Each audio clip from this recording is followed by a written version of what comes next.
రసజ్ఞులైన మహాశైలారా, ఈరోజు మాసం మాసం మానసోల్లాసం 8వ నెల కార్యక్రమం కొద్దిసేపట్లో ప్రారంభమవుతుంది. ఈరోజు అంశం అన్నమయ్య కథాగానం కీర్తన రూపంలో గానం చేస్తారు. పొన్నాల వెంకటేష్ గారని విచ్చేశారు. అలాగే ఈరోజు ముఖ్య అతిథి మన శ్రీ శృంగేరి శంకరమఠం ధర్మాధికారి గారు వై నీలలోహిత శాస్త్రి గారు కూడా విచ్చేశారు. కొద్దిసేపట్లో కార్యక్రమం ప్రారంభమవుతుంది కాబట్టి మహాశయులంతా కూడా శ్రోతృ మహాశయులందరూ కూడా కళ్యాణ మండపంలోకి విచ్చేసి ఆసీనులైతే కొద్దిసేపట్లో కార్యక్రమం ప్రారంభిద్దాం. అందరినీ సాదరంగా ఆహ్వానిస్తున్నాం. వచ్చి కళ్యాణ మండపంలో ఆసీనులు కావాల్సిందిగా కోరుతూ ఉన్నాం. హరి ఓం. రేపల్లె రసహృదయులైనటువంటి ప్రేక్షకుల ఆదరాభిమానాలను ప్రతి నెలా చూరగొంటూ చక్కని సాహిత్య, నృత్య, సంగీత కార్యక్రమాలను ఏదో ఒక దానిని స్వీకరించి ప్రతి నెల మాసం మాసం మానసోల్లాసం అనే పేరుతో నిర్వహింపబడుతున్నటువంటి కార్యక్రమాల సమాహార రూపమైనటువంటి ఈ సంస్థ నేటి నెల కూడా చక్కగా సంగీత సరస్వతి రూపంలో ముస్తాబై మీ ముందుకు కొలువై ఉన్నది. ఈ నెల కార్యక్రమం సంగీత సరస్వతికి అంకితం. ఈ కార్యక్రమానికి మన సంస్థ అధ్యక్షులైనటువంటి గౌరవనీయులు శ్రీ హరి అన్నయ్య శాస్త్రి గారిని వేదిక మీదకి ప్రేక్షకుల కరతాళ ధ్వనుల మధ్య సాదరంగా ఆహ్వానం పలుకుతూ ఉన్నాం.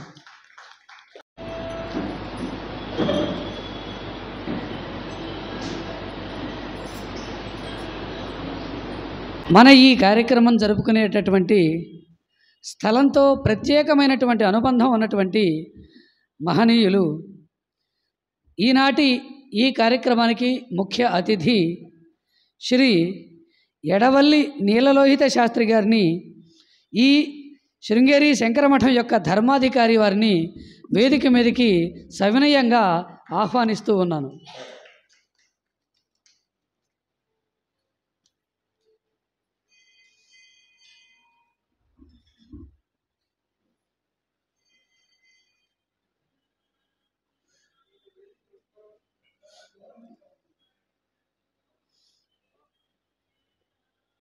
పుష్పగుచ్ఛాన్ని అందించవలసిందిగా రాధాకృష్ణ గారిని ప్రార్థిస్తూ ఉన్నాను.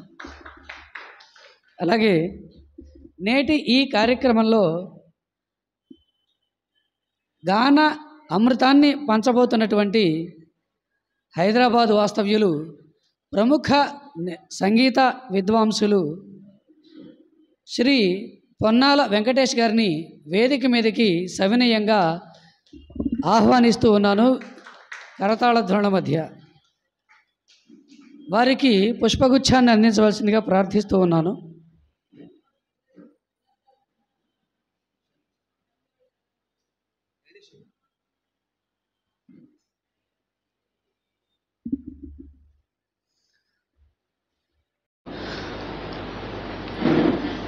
తదుపరి సభా కార్యక్రమాన్ని కొనసాగించవలసిందిగా అధ్యక్షుల వారిని సవినయంగా ప్రార్థిస్తూ ఉన్నాను. శరదా శరదాంభోజవదనా వదనాంబుజే సర్వదా సర్వదాస్మాకం సన్నిధిః సన్నిధిం క్రియాత్. అజ్ఞానాం జాహ్నవీ తీర్థం విద్యాతీర్థం వివేకినాం సర్వేషాం సుఖదం తీర్థం భారతీ తీర్థమాశ్రయే. విద్యా వినయ సంపన్నం వీతరాగం వివేకినం వందే వేదాంత తత్వజ్ఞం విదుషేఖర భారతీం. శ్రీ శారదాంబాయ నమః.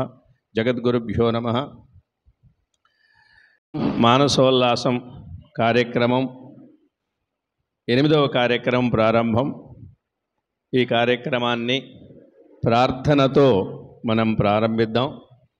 ప్రార్థనా కార్యక్రమం రొంపిచర్ల ఆదిలక్ష్మి గారు, ఆంధ్ర భాషా విశారదులు, తెలుగు పండితులుగా పనిచేస్తున్నారు.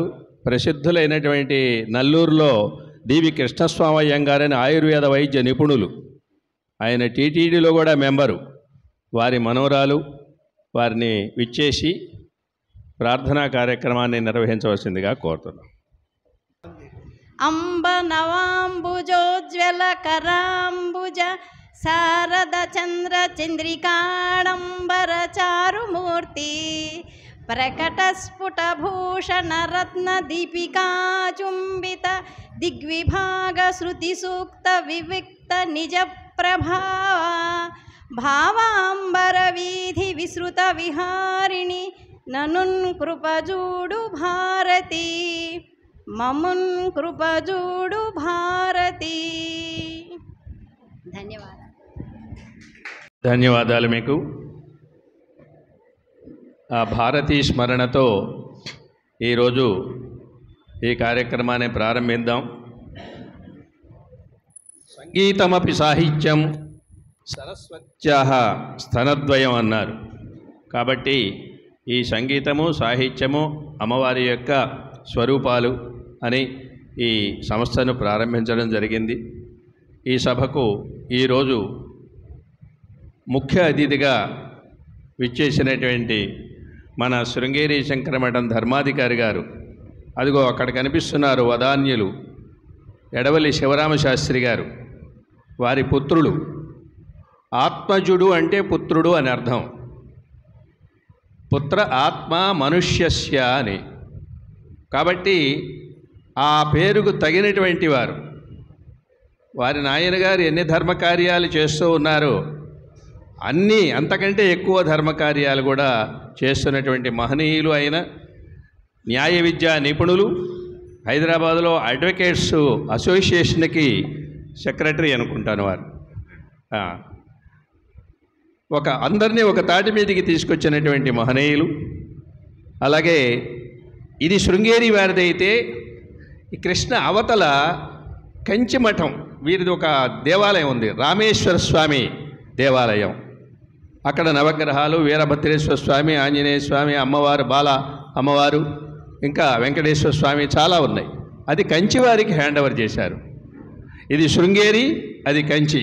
వారి నాన్నగారు ఇది శృంగేరికి ఇస్తే వారు కంచికి ఇచ్చేసి దాని సేవ చేస్తూ నిరంతరము కూడా ఆ రామేశ్వర స్వామి కృపా కటాక్ష వీక్షణాలకు పాత్రులవుతూ ఉన్నారు. దాన్ని చాలా అభివృద్ధి చేస్తూ ఉన్నారు. అంతేకాకుండా కరివెన నిత్యాన్నదాన సత్రం ఉంది, మీకు తెలుసు, చాలా చోట్ల ఉన్నది బ్రాహ్మణ కరివెన నిత్యాన్నదాన సత్రం. దాంట్లో వారు ఎగ్జిక్యూటివ్ మెంబర్గా ఉన్నారు.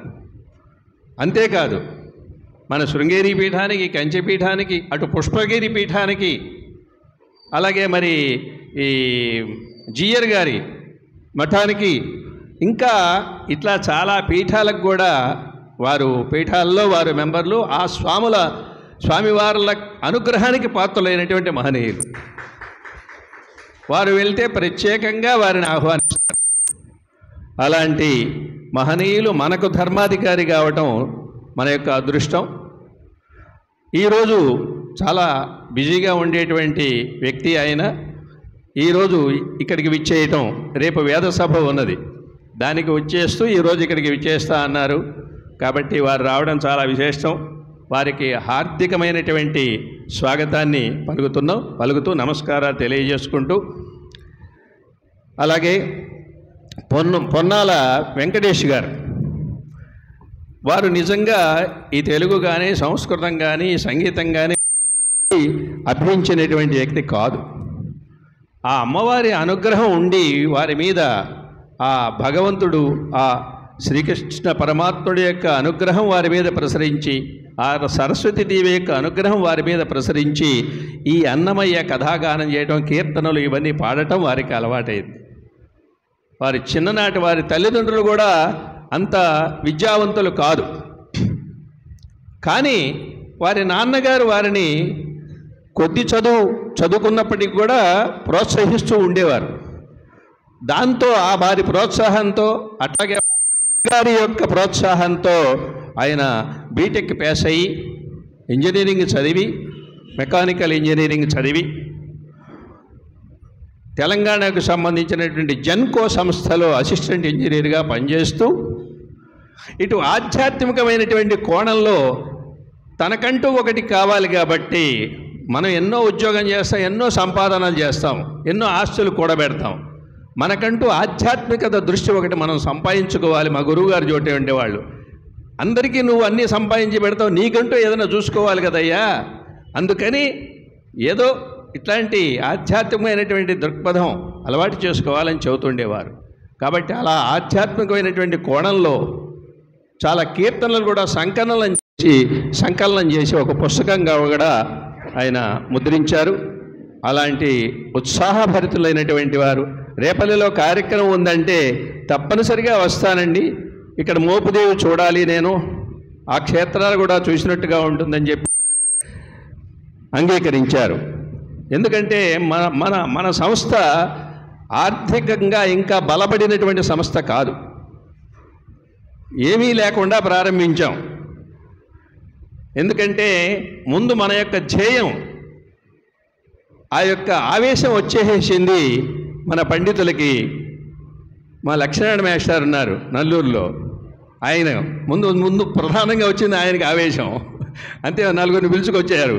ఆ మాస్టర్ పవన్ మాస్టర్ ఇంట్లో కూర్చొని ఈ సంస్థ ప్రారంభించేశాం. ప్రారంభించిన తర్వాత మనకి అసలు ఇక్కడ ఒక వక్తని పిలవాలంటే వారికి యథోచితంగానే మనం సత్కరించాలి తప్పనిసరిగా. అది కూడా మన స్థాయికి తగిన విధంగా అడుగుతూ వస్తుంటే వారు కూడా సహకరించారు.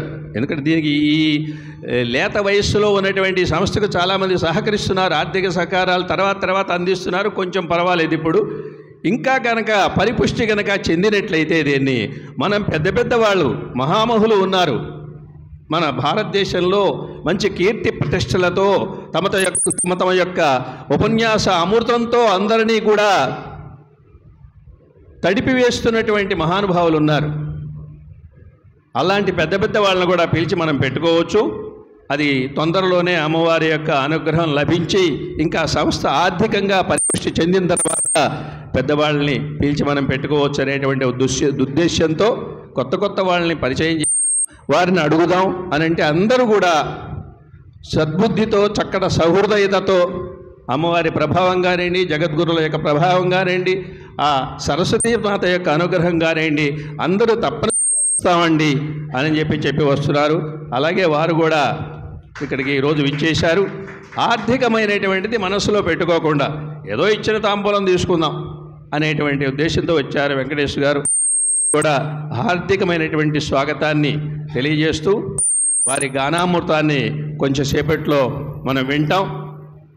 వచ్చినటువంటి సభ్య మహాశయులందరికీ, శ్రోతృ మహాశయులందరికీ, రసజ్ఞులకు అందరికీ కూడా నమస్కారాలు తెలియజేసుకుంటూ ఈ ఈరోజు కార్యక్రమాన్ని ప్రారంభిద్దాం. ప్రారంభించబోయే ముందుగా మా శంకరమఠం ధర్మాధికారి గారు నీలలోదే శాస్త్రి గారిని కొంచెం ప్రసంగించవలసిందిగా కోరు.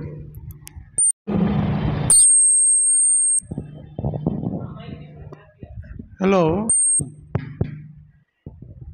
ఈరోజు ఈ సభకి ముఖ్య అతిథిగా ఆహ్వానించినందుకు గాను నేను చాలా సంస్థకి రుణపడి ఉన్నాను. ముఖ్యంగా చెప్పదలుచుకుంది ఏంటంటే, ఈరోజు విశేషమైన రోజు భీష్మ ఏకాదశి, చాలా పవిత్రమైన రోజు. ఆ రోజు నన్ను ఆహ్వానించి మన శంకరమఠం తరఫున మన వెంకటేష్ గారితో గానం జరిపించేందుకు పంచాంగాలు ప్రతి వాళ్ళ జేబులో ఉండాలని ప్రతి సంవత్సరం వారు ప్రత్యేకంగా నా చేత పంచాంగం రీత్యా చైత్రమాసం, వైశాఖ మాసం ఆ విధంగా రాయండి మీరని చెప్పి నా చేత రాయిస్తూ పంపిణీ చేస్తున్నారు ప్రతి సంవత్సరం కూడా. మనకు పంచాంగం వారు. ధన్యవాదాలండి. అలాగే పొన్నూరు వెంకటేష్ గారిని కొద్దిగా ప్రసంగం చేసి తర్వాత కార్యక్రమాన్ని ప్రారంభించవలసిందిగా కోరుతున్నాను. అందరికీ నమస్కారం. వేదికను అలంకరించిన పెద్దవారిద్దరికీ, మీరందరికీ కూడా, అంటే మీ అందరితో పోలిస్తే చాలా చిన్నవాడిని, వారు చెప్పినట్టుగా ఇక్కడ కూర్చునేందుకు కూడా అర్హత ఇంకా రాలేదని అనుకుంటున్నాను. కానీ పొద్దున్న కిషోర్ మాస్టర్ గారు చెప్పారు, వారి ఫ్రెండ్ గారు హైదరాబాదు దేవసన్నిధానంలో రాంబాబు గారు ఉంటారు, వారి దగ్గర నేను 4 కీర్తనలు పాడితే వారి ఫ్రెండ్షిప్ ద్వారా అక్కడి నుంచి మళ్ళీ ఇక్కడ దాకా తీసుకొచ్చారు.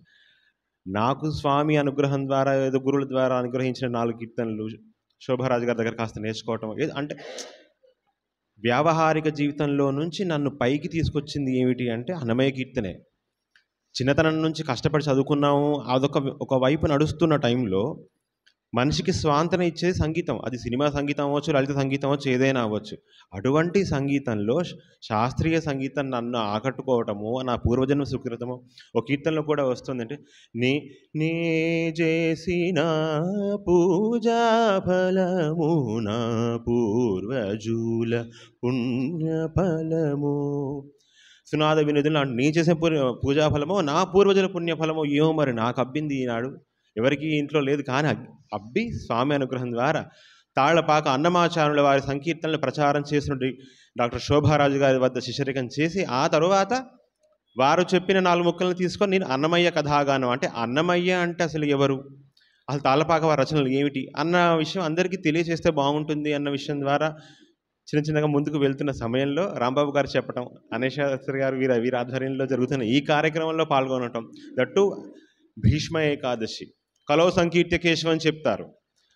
అందులోనూ ఏకాదశి, అందులోనూ ఉన్న ఏకాదశిలో చాలా పవిత్రంగా చెప్పుకునే ఏకాదశిని విష్ణునామ సంకీర్తనం చేయడం చాలా అదృష్టంగా భావిస్తూ అన్నమాచార్య సంకీర్తనల గురించి అంటే నాకు తెలిసిన 4-5 ముక్కలు మనం బయట అందరి ద్వారా తెలుసుకున్న ముక్కల్లో నిజం ఏమిటి అబద్ధం ఏమిటి అన్న విషయాన్ని ప్రస్తావిస్తూ వారి కీర్తనలను పాడే భాగ్యాన్ని నాకు అనుగ్రహించినందుకు మా గురుదేవులకు ఇక్కడ పిలిచినట్టు మీ అందరికీ కూడాను మనస్ఫూర్తిగా నమస్కారాలు చెప్పుకుంటున్నాను. అలాగే ఎక్కడో మూలకి కరీంనగర్ నేను పుట్టింది ఉంటుంది, ఇప్పుడు ప్రస్తుతానికి హైదరాబాద్. కానీ ఈ పక్క అసలు ఏమన్నాడు చూడలేదు. దాదాపు 10 ఏళ్ల క్రితం వచ్చాను మచిలీపట్నం వైపు, బాపలపట్ల వైపు. 10-12 సంవత్సరాల క్రితం మా ఫ్రెండ్ మ్యారేజ్ ఏదో ఉంటే వచ్చాను. అప్పుడు కూడా ఏమి చూసింది లేదు. కానీ నేను వారు ఎప్పుడైతే ఫోన్ చేశారో ఆ రోజు నుంచి మనసులో కొడుతూ ఉందన్నమాట, మోపీదేవి అని. స్వామి మా కులదైవం వేములవాడ రాజరాజేశ్వరుడు, అద్భుతంగా ఉంటారు అక్కడ స్వామివారు. ఆ రాజరాజేశ్వరుని చూసినట్టు కాదుగా, అంతకన్నా అద్భుతమైన ఫీలింగ్. ఎందుకంటే మోపీదేవి చూసాను, ఇంకా చూడాల్సిన క్షేత్రాలు అద్భుతంగా చుట్టూ ఉన్నాయి. బట్ ఇవాళకి స్వామి నాకు అనుగ్రహించింది ఆ మోపీదేవి క్షేత్రమే. ఆ క్షేత్రానికి తీసుకువెళ్ళి వచ్చారు మన కిషోర్ మాస్టర్ గారు. వారికి ఇవన్నీ అరించినటువంటి పవన్ గారికి కానివ్వండి, ఈ బృందాన్ని అందరికీ కూడా మనస్ఫూర్తిగా నమస్కారాలు చెప్పుకుంటున్నాం. ధన్యోస్మి. ధన్యవాదాలండి. తర్వాత ఈరోజు ప్రధానమైనటువంటి కార్యక్రమం అన్నమయ్య కథాగానం. ఈ కార్యక్రమాన్ని ఇప్పుడు ప్రారంభిద్దాం. దానికి తగినటువంటి ఏర్పాట్లు చూడవలసిందిగా మాస్టర్. ఇంకో 2 విషయాలు కూడా మనవి చేద్దామని నా మనసుకి స్ఫురించింది. కొంచెం వ్యవధి దొరికింది కాబట్టి. ఒకటి ఏంటంటే అన్నమాచార్య కీర్తనలతో నాకున్న సంబంధం ఏంటంటే, మా పెద్దమ్మాయి పెళ్ళికి శోభారాజు గారనే వారు ఈ అన్నమాచార్య ప్రాజెక్టు వారిని తీసుకొచ్చి మా పెద్దమ్మాయి పెళ్ళికి నేను కథాగానం చేయించాను. అప్పుడు ఎంతోమంది మెచ్చుకున్నారు ఆ విషయంలో. ఆ సుకృతంతో ఇప్పుడు ఈ అవకాశం నాకు కలిగిందని నేను అనుకుంటున్నాను. ఒకటి. రెండో విషయం ఏంటంటే, ఇప్పుడు ఏదైతే నేను టేకుపల్లి అనే గ్రామంలో గుడిని చూస్తున్నానో అది 6,500 సంవత్సరాల దేవాలయం. రామేశ్వర స్వామి అగస్త్య పూజిత స్వయంభులింగం అక్కడ. ఆ దేవాలయంలో ఘంటసాల వెంకటేశ్వరరావు గారు తండ్రి గారు అర్చకత్వం చేశారు 1923, 33 మధ్యలో. ఆ దేవాలయానికి 1/2 ఎకరం పొలం కంచి వారు శాంక్షన్ చేసి ఘంటసాల వారి పేరుతో ఒక కళ్యాణ వేదిక ఇట్లాగే నిర్మాణం చేయమని చెప్పి ఆదేశించారు. శంకుస్థాపన చేశాను. త్వరలోనే దైవానుగ్రహంతో అది ప్రారంభించి చేయాలని చెప్పి సంకల్పించాను. కాబట్టి మన వెంకటేష్ గారితో మనవి చేసేటంటే, మీరు అన్నమాచార్యతో పాటు కదా ఘంటసాల గారు కూడా కాస్త ప్రోత్సహించవచ్చని చెప్పి మనవి.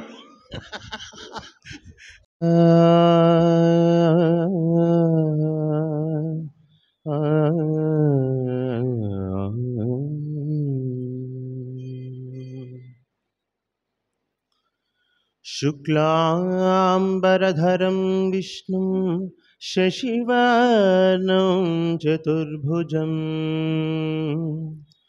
ప్రసన్నవదనం ధ్యాయేత్ సర్వవిఘ్నోపశాంతయేత్. శ్రీశైలేశదయాపాత్రం దీభక్త్యాదిగుణార్ణవం యతీంద్రప్రవణం వందే రమ్యజామాతరం మునిం. లక్ష్మీనాథసమారంభాం నాథయామునమధ్యమాం అస్మదాచార్యపర్యంతాం వందే గురుపరంపరా.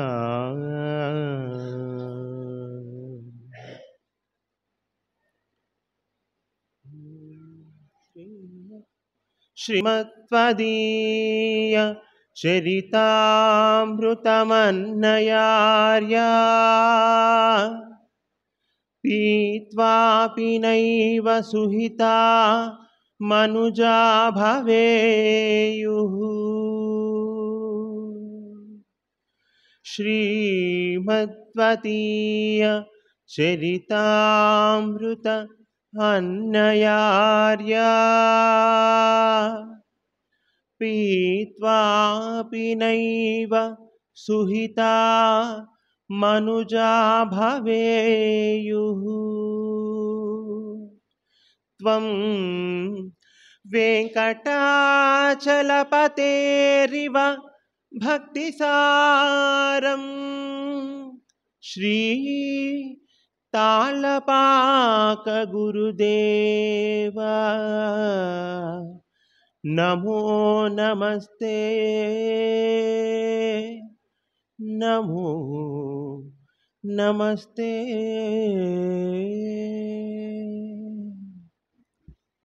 పాట ఎలా ఉంటుంది, దాని రూపకం ఏమిటో తెలియని సమయంలో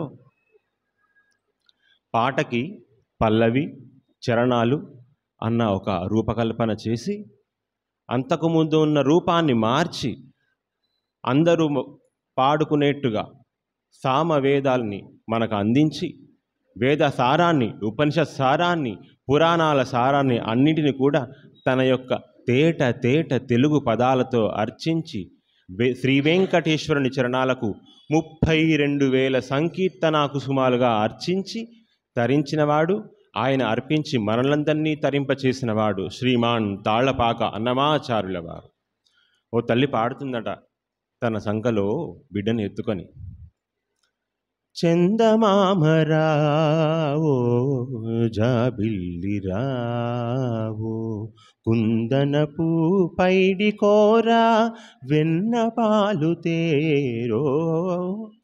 పడుకోబెడుతూ మళ్ళీ పాడుతుందంట, జో అచ్యుతానంద జో జో ముకుంద రావే పరమానంద రామ గోవింద జో జో. ఎంత బాగుంది పాట! ఎవరు పాడారు, ఎవరు రాశారు? ఆ తల్లి ఎక్కడ పాడింది అంటే, ఎక్కడి నుంచి నేర్చుకుంది అంటే, అది శ్రీమాన్ తాళ్లపాక అన్నమాచార్యుల వారి సంకీర్తనం.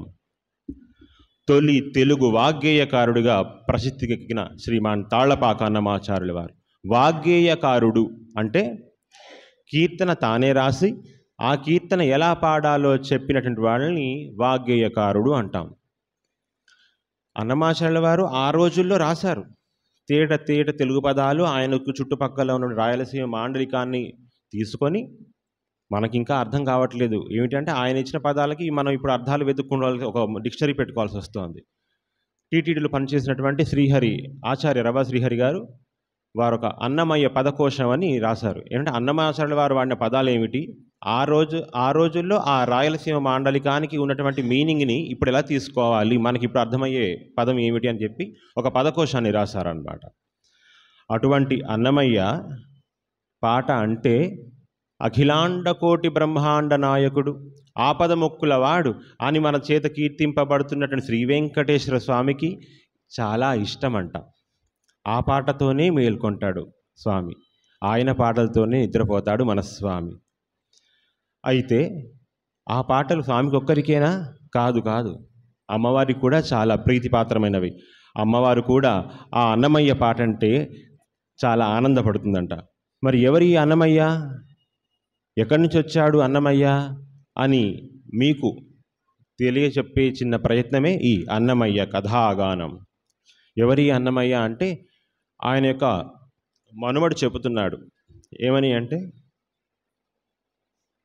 హరి అవతారమీతడు అన్నమయ్య, అరయమా గురుడితడు అన్నమయ్య, హరి అవతారమీతడు అన్నమయ్య,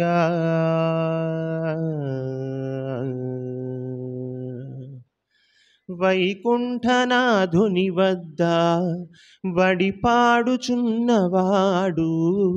ఆకరమై తాళపాక అన్నమయ్య, ఆకసపు విష్ణుపాదమందు నిత్యమయ్యున్నవాడు, ఆకడీకడ తాళపాక అన్నమయ్య, హరి అవతారమీతడు అన్నమయ్య, అరయమా గురుడితడు అన్నమయ్య, హరి అవతారమీతడు అన్నమయ్య, అన్నమయ్య, అన్నమయ్య.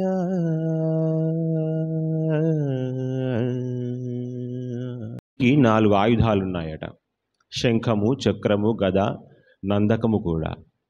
నందకం అనే కత్తి స్వామి యొక్క చక్రానికి సుదర్శనం, పాంచజన్యం అనే శంఖము, కౌమోదకి అనే గద.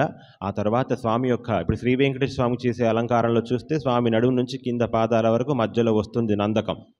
ఆ నందకం యొక్క అంశగా చెబుతారు తాళపాక అన్నమాచారుల వారిని. మనం పడుతున్నటువంటి బాధలు, ఈ కలిలో పడుతున్న బాధల్ని ఛేదించేట్టుగా కలౌ సంకీర్త్య కేశవం అన్నారు కాబట్టి ఆ కేశవుని నామాలని అందరికీ అర్థమయ్యే రీతిలో చెప్పేట్టుగా వచ్చినటువంటి ఈ పాటలన్నింటినీ ఇచ్చినటువంటి వాడు అన్నమయ్య. ఆయన ఎక్కడ పుట్టాడు అంటే కడప జిల్లా రాజంపేట తాలూకాలో తాళ్ళపాక అనే గ్రామంలో పుట్టారు. అక్కడ 2 గుళ్ళు ఉన్నాయని చెప్తారు. ఇప్పటికీ మనం చూడవచ్చు. తాళ్ళపాక ఆ మెయిన్ రోడ్డు మీద మీకు కనపడుతుంది అద్భుతమైన పెద్ద విగ్రహం అన్నమాచార్యుల వారిది. అక్కడ నుంచి లోపలికి ఒక కిలోమీటర్ లోపలికి వెళ్తే చెన్నకేశవ స్వామి గుడి కనపడుతుంది ఇప్పటికీ. ఆ చెన్నకేశవ స్వామి మాట్లాడుతూ ఉండేవారట అప్పట్లో. అయితే ఇప్పుడు మనం అన్నమయ్య గురించి తెలుసుకోవాలంటే ఒక 3 తరాలు వెనక్కి వెళ్ళాలి. ఆ తాళ్ళపాక వంశంలో నారాయణయ్య అని ఒక పెద్ద ఆయన ఉన్నాడు. అయితే ఈ ఒక్క మాట చెప్దాం. అన్నమయ్య గురించి చెప్పాలి అనుకున్నప్పుడు అంతకుముందు అన్నమయ్య అంటే ఎవరో తెలియదు, ఏదో నడుస్తోంది. అన్నమయ్య కీర్తనలు చాలా ప్రచారం చేయడానికి టీటీడీ వాళ్ళు కష్టాలు పడ్డారు. ఆ సమయంలో వచ్చినటువంటి సినిమా అన్నమయ్య సినిమా. నాగార్జున గారు, రాఘవేంద్రరావు గారు వాళ్ళు చేసే ప్రయత్నం. ఆ ప్రయత్నం జేకే భారవి గారు మాటలు రాసినారు. ఆ మాటలు కూడా ఎక్కడి నుంచి వచ్చాయి అంటే మా గురువుగారు శోభారాజు గారు టీటీడీలో అన్నమాచార్య ప్రాజెక్ట్ మొదటి స్కాలర్షిప్ పొందినటువంటి వారు ఒక రూపకల్పన చేశారు. అంటే అన్నమాచార్య వారి మనవడి చిన్న రాసినటువంటి తాళ్ళపాక వారి జీవిత చరిత్ర పీఠిక నుంచి తీసుకొని ఒక చరిత్రని ఒక నవలగా రాసుకొచ్చారు శోభారాజు గారు. ఆ నవలని DD8 ఛానల్లో అప్పట్లో ఒక సీరియల్గా కూడా తీశారు శోభారాజు గారు. ఆ ఛానల్లో అది అప్పుడు రవీంద్ర భారతి ఆ ఛానల్ ప్రసారంలో కాకముందు రవీంద్ర భారతిలో ఒక నాటకంగా వేశారట. దాన్ని తీసుకొని జేకే భారవి గారు ఒక పెద్ద సినిమాగా తీశారు. అప్పటి వరకు అన్నమయ్య అంటే చాలామందికి తెలియదు. ఏదో తిరుపతికి వెళ్ళినప్పుడు అదివో అల్లదివో అటువంటి పాటలు సినిమాల్లో రావటం, ఏదో కొండల్లో నెలకొన్న అటువంటి పాటల ద్వారా వచ్చినట్టు అన్నమయ్య అందరికీ ప్రచారం అయ్యాడు. ఈ మధ్య ఒక వన్ ఇయర్ బ్యాక్ అనుకుంటాను, శ్రీమన్ నండూరి గారు వారు చేసేటువంటి యూట్యూబ్ ఛానల్లో కూడా వారి వీడియోస్ ద్వారా అన్నమయ్య కథ ఎక్కువ ప్రచారం అయింది. అయితే ఇప్పుడు మేము తీసుకున్నటువంటి కథ కూడా ఎక్కువగా మా మేడం శోభారాజు గారు చెప్పినటువంటి ఆ అన్నమయ్య కథని తీసుకుంటున్నాం. నారాయణయ్య అనేవాడు ఉండేవారు. ఆయనకి చదువు అబ్బలేదంట. ఏమిటో తెలీదు. తాతలు తండ్రులు అందరికీ చదువులు వచ్చాయి, నాకు చదువు అబ్బట్లేదు, ఏం చేయాలో తెలియదు. కోదండం వేశారంట, కొట్టారట, చదువు మాత్రం అబ్బట్లేదు. అయితే అంటారు కదా, పండిత పుత్ర పరమసుంఠ అన్నట్టు అవుతుంది నా పరిస్థితి, నేను చచ్చిపోతాను, నాకు చదువు వద్దు, రావట్లేదు, చచ్చిపోదాం అనుకున్నాడట. వెళ్ళాడంట ఊరి చివర గ్రామదేవతలు ఉంటారుగా మనకి. ఊరి చివరికి వెళ్ళి గ్రామదేవత చింతలమ్మ ఉందంట. చింతలమ్మ దగ్గర పెద్ద పాము పుట్ట ఉంది. ఆ పుట్టలో పాము ఉంది. పాము దానికి చేయి పెట్టి కరిస్తే చచ్చిపోదాం అనుకొని చేయి పెట్టాడట. చేయి పెడితే పాము రాలేదు సరిగదా. చింతలమ్మ వచ్చిందంట బయటికి. చింతలమ్మ వచ్చి ఏమిటి అఘాయిత్యం, ఆత్మహత్య పాపం, సరే అని చెప్పి నా పుట్టలో చేయి పెట్టావేమిటయ్యా అంటే, నాకు చదువు అవ్వట్లేదమ్మా, ఏం చేయాలో తోచట్లేదు, అందరూ తిడుతున్నారు, నేను చచ్చిపోదాం అనుకుంటున్నాడు. చిన్నపిల్లవాడి మాటలు. నువ్వు చచ్చిపోతే ఎలాగా? నెక్స్ట్ రావాల్సింది చాలా ఉంది. మీ తరంలో అంటే నీ తర్వాత వచ్చేటువంటి వాడు ఒకడు పుడుతున్నాడు, వాడు తెలుగు భాషకు చాలా సేవ చేస్తే నువ్వు చచ్చిపోతే ఎలాగా అంటే, మరి నాకు చదువు రావట్లేదు కదా అంటే, అన్నీ ఇచ్చేవాడు చెన్నకేసేవాడు మీ ఊరిలోనే ఉన్నాడు, ముందు ఆయన ఎప్పుడైనా అడిగావా అని. లేదమ్మా. సరే నేను చెప్తున్నాను కదా, నేను ఇచ్చే ప్రసాదం తిని వెళ్ళి రేపు ఉదయం వెళ్ళి చెన్నకేశ్వర స్వామికి ప్రదక్షిణ చేసి మా చింతలమ్మ చెప్పింది నిన్ను అడగమని, నాకు చదువు ప్రసాదింపవా అంటే ఓకే సరేనని వెళ్ళాడు. చింతలమ్మ చెప్పినట్టుగా మరునాడు చెన్నకేశ్వర స్వామికి నమస్కరించుకొని, ఆహా తండ్రి నాకు చదువును ప్రసాదించవయ్యా అంటే, ఆ విధంగా ఆయన కాస్త ఇంతకందు ఉన్నటువంటి పరిస్థితి నుంచి కాస్త మెరుగ్గా చదువు నేర్చుకున్నాడు, పాటలు పాడుతున్నాడు, తనకున్నటువంటి శాస్త్ర కోవిదుడయ్యాడు. ఆ తర్వాత వారికి పుట్టినటువంటి వాడు, ఆయన తర్వాత వచ్చిన 3వ తరంలో వచ్చినటువంటి వాడు నారాయణ సూరి. ఆ నారాయణ సూరి మాత్రం గొప్ప కవి పండితుడు. అతని యొక్క ఇల్లాలు లక్కమాంబ చాలా అద్భుతంగా పాడుతుంది, మహాభక్తురాలు. ఈ ఇద్దరు బాగున్నారు. ఆయన కవి, ఈవిడ పాడుతుంది, అంతా బాగానే ఉంది, అంతా బాగుంది కానీ సంతానం లేదు. ఏం చెయ్యాలో పాలుపోలేదు. ఈ లక్కమాంబ ఇందాక మనం చెప్పుకున్నాం కదా చెన్నకేశ్వర స్వామి, ఆయన అడిగిందంట, నాకు పిల్లలు పుట్టట్లేదు స్వామి, ఏం చేయాలి, ఏమి చేయను అంటే, ఇది మాత్రం నేను ఇవ్వను, తిరుపతి పోయి ఆ వెంకన్న అడుగుపో అన్నాడట. ఆయన అంటే మనం భక్తుడితో భగవంతుడు మాట్లాడేటటువంటి ఉన్నతమైన స్థితికి వెళ్ళింది ఆవిడ. అంత స్టేజ్లో ఇప్పుడు ఏంటంటే షట్చక్రాలను బంధించారు, సమాధి స్థితిలోకి వెళ్ళారు, యోగులు ధ్యానులు అని చెప్తాం కదా, అటువంటి స్థితిలోకి వెళ్ళిన ఆవిడ కూడా కోరిక ఉన్నది. కోరిక ఎప్పుడైనా మనం భగవంతుని మంచి కోరుకుంటే ఆయన తీరుస్తాడు. కోరదగ్గని కోరిక కోరితే ఆయన తీర్చాడు. సో నేనేమంటున్నాను, నీ కోరిక నేను తీర్చాను, తిరుపతి వెంకటేశ్వరుని చెంతకు వెళ్ళు, ఆయన నీ కోరిక తీరుస్తాడు అంటే, అక్కడికి వెళ్ళి ఆ లక్కమాంబ దంపతులు ఇద్దరు వెళ్ళి స్వామి యొక్క 7 కొండలు ఎక్కి స్వామికి ప్రదక్షిణలు చేసుకొని స్వామి యందు విన్నవించుకున్నారట. అప్పుడు వైశాఖ మాసం విశాఖ నక్షత్రంలో గ్రహాలు ఉన్నత స్థితిలో ఉండగా ఉదయించినాడు మన అన్నమయ్య. క్రీస్తు శకం 1408వ సంవత్సరంలో. ఆయనకి ఏ పేరు పెట్టాలి తెలుస్తున్నప్పుడు అన్నమయ్య అని పిలుచుకున్నారట. చిన్నప్పటి నుంచే పాటలు పాడుతున్నాడు, తల్లి పాడే జోల పాటలు. అప్పటి వరకు ఆవిడ ఆల్రెడీ మధురంగా పాడుతుందని విన్నాం కదా, అటువంటి జోల పాటలు, లాలి పాటలు, సువి పాటలు జనాల్లో తిరుగుతూ ఉన్నాడు అన్నమయ్య. 5 ఏళ్ళు నిండాయంట అప్పటికే. ఏకసంధాగ్రహి, ఒకసారి చెప్తే పాఠం ఇట్టే పట్టిస్తాడు. వేదాలు నేర్చుకున్నాడు, అన్నీ వచ్చాయి. అన్నీ వచ్చినట్టుకి ఏం చేయాలో తెలియక అలా తరదాగా తిరుగుతూ ఉన్నాడట. ఎందుకంటే మిగతా వాళ్ళు నేర్చుకోవాలని 4 రోజులు పట్టిన పాఠం ఈయనకు ఒక్కరోజే సరిపోతుంది. సరే తిరుగుతూ ఉన్నాడు. ఆ ఊరిలో ఉన్నటువంటి చిన్నకేశవుని ఓ బుజ్జికేశవ అని పిలిచేవాడట. ఆయనతో కూడా అటువంటి ఉన్నత స్థితికి వెళ్ళాడు మన అన్నమయ్య. అక్కడి నుంచి వెళ్ళిన అన్నమయ్య తిరుగుతూ ఉన్నాడు. కరెక్ట్, ఇంటి పని ఎవరు చేస్తారయ్యా, 7 ఏళ్ళు వచ్చాయి నీకు, ఏం పని ఇలా అల్లరి తిరుగుతావేమిటి అని తిట్టాడట వాళ్ళ తండ్రి. చిన్నబుచ్చుకున్నాడు అన్నమయ్య. ఏం చెయ్యాలి అంటే, ఇంట్లో పనులు చెయ్యి అన్నాడు. ఇంట్లో ఉన్నటువంటి పాడికి పశుగ్రాసం తీసుకురావయ్యా అంటే కోడవలు తీసుకొని వెళ్ళాడంట మన అన్నమయ్య. ఇదేమిటండి, ఆడుకునే పాడుకునే వయసులో నాకీ కష్టాలు ఎందుకు, నేనేదో చక్కగా చిన్న కేశవ బుజ్జి కేశవ అని పాటలు పాడుతుంటే అనుకుంటూ గడ్డి కోస్తున్నాడట. అనుకుంటూ కోస్తున్నాడు. చేతికి యొక్క బొటన వేలు తెగిపడింది, రక్తం బొట్ట ఆకారింది. ఒకటే అనుకున్నాడట,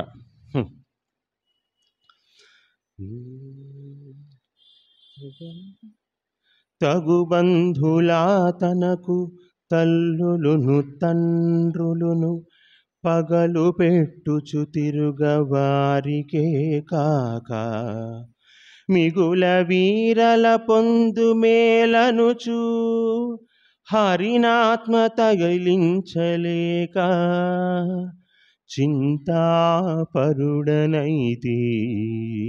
ఈ తల్లిదండ్రులు బంధువులు ఎందుకు నాకు, వీరందరి గోల్లో తిరుగుతూ హరిని నేను ఆశ్రయించలేనే, వారందరి చింత వదిలిపెట్టి అంటే వారి అందరి గురించి ఆలోచిస్తూ హరిని యొక్క చింతన నాలో లేకపోయే, అయ్యో పోయే ప్రాయము కాలము. చిన్నప్పుడే వచ్చేసింది వైరాగ్యం. నా ప్రాయం అంతా పోతుంది, నా కాలం అంతా పోతుంది, వీళ్ళ కోసం పనిచేస్తున్నానయ్యా అనుకుంటున్నాడట. బాధపడుతూ ఉన్నాడు అన్నమయ్య. ఏం చేయాలో పాలు పోలేదు, ఏమిటి అనుకుని చూస్తే అటునుంచి పక్క నుంచి వస్తోంది ఒక గుంపు. స్వామి యొక్క నామాన్ని పాడుతూ వాళ్ళకు వచ్చినటువంటి రీతిలో స్వామి యొక్క భజనలు చెప్పుకుంటూ వెళ్తున్నారట. వారిని చూశారట అన్నమయ్య. ఆహా, ఈ గుంపు ఎక్కడికో వెళ్తుంది, వీళ్ళలో కలిసిపోతాను, నీకు తల్లిదండ్రులు వద్దు, నాకేమి వద్దు అనుకున్నాడట. 8 ఏళ్ల పిల్లవాడు. తిన్నానా ఏదో బుజ్జిపాటలు పాడతాం. కానీ ఆయన చూడండి, తండ్రి గారు వచ్చి భయపెట్టారు, అడవికి వెళ్ళాడు, ఇలా వైరాగ్య స్థితిలోకి వెళ్ళాడు. అక్కడ మనం సినిమాలో చూస్తే దాదాపు యవ్వనంలో ఉన్నటువంటి అన్నమయ్య కాదు, అసలైతే 8 ఏళ్ల ప్రాయంలో జరిగిన సన్నివేశం అది. వేడుకొందామా వేడుకొందామా వేడుకొందామా వెంకటగిరి వెంకటేశ్వరుని వేడుకొందామా. ఆమటి మ్రొక్కుల వాడే ఆదిదేవుడే, ఆమటి మ్రొక్కుల వాడే ఆదిదేవుడే, వాడుతోమని పల్యాల వాడే దురిత దూరుడే, వాడుతోమని పల్యాల వాడే దురిత దూరుడే.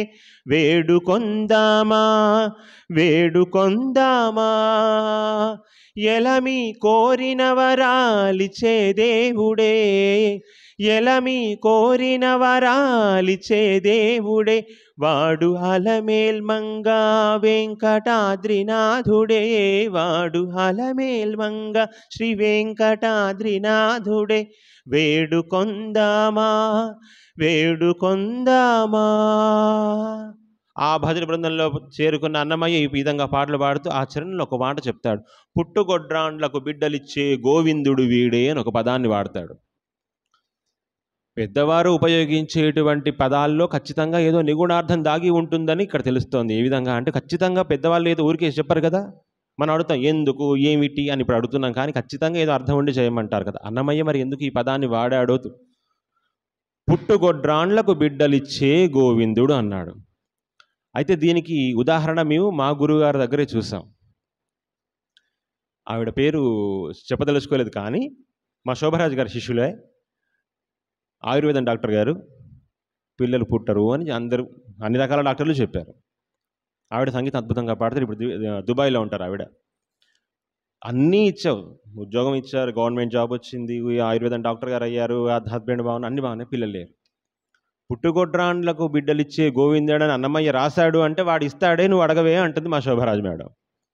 ఆ తల్లి నిజంగా దీనంగా అడిగి అసలు ఎన్ని రోజులంటే కంప్లీట్గా ఆ ఆలయంలో కూర్చొని రోజు పాటలు పాడేది. 3 ఏళ్లకు పిల్లలు పుట్టాడు. అంటే ఇంక డాక్టర్లు చెప్పారు ఆవిడకి పిల్లలు పుట్టరు అని చెప్పినటువంటి రిపోర్ట్స్లో తారుమారై ఆవిడకి పిల్లలు. అంటే ఎంత ఆర్తితో మనం పిలిస్తే ఆయన నిజంగా ఇస్తాడు అని అన్నమయ్య చెప్పాడు, అది జరిగి తీరింది అని మా శోభరాజు గారు మేడం గారు అన్నారు. అన్నమయ్య ఊరికే రాయడు, ఏదో గాలి పాటలు కాదు, ఇది ఖచ్చితంగా ఆయన మంత్రోపవాసన చేసి రాశాడు అంటే ఇది జరుగుద్దమ్మా, ఆయన రాశాడు కాబట్టి మనకు అయ్యిద్ది, చూద్దాం అవుద్ది అంటది మేడం.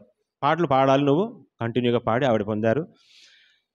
ఇక అక్కడి నుంచి మనం ఏ ప్రాంతానికైనా కొత్తగా వెళ్ళినప్పుడు ఆ ఊరికి గ్రామదేవత ఉంటుంది కదా, తిరుపతి గంగమ్మ, ఆవిడకి మొక్కుకున్నాడట.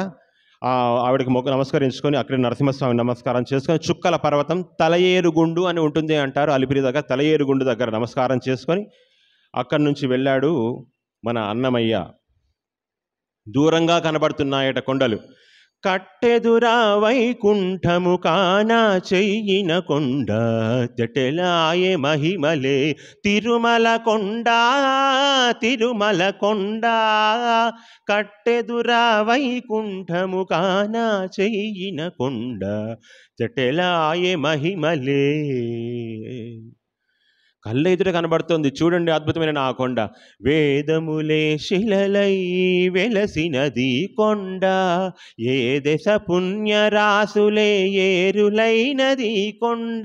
గాదిలి బ్రహ్మాది లోకముల కొనల కొండ, శ్రీదేవుడుండేటి శేషాద్రి కొండ కట్టెదురా. మన కన్నుల కనబడుతుంది అద్భుతమైన ఈ కొండ, శేషాద్రి కొండ, స్వామి యొక్క కీడాద్రి పర్వతం.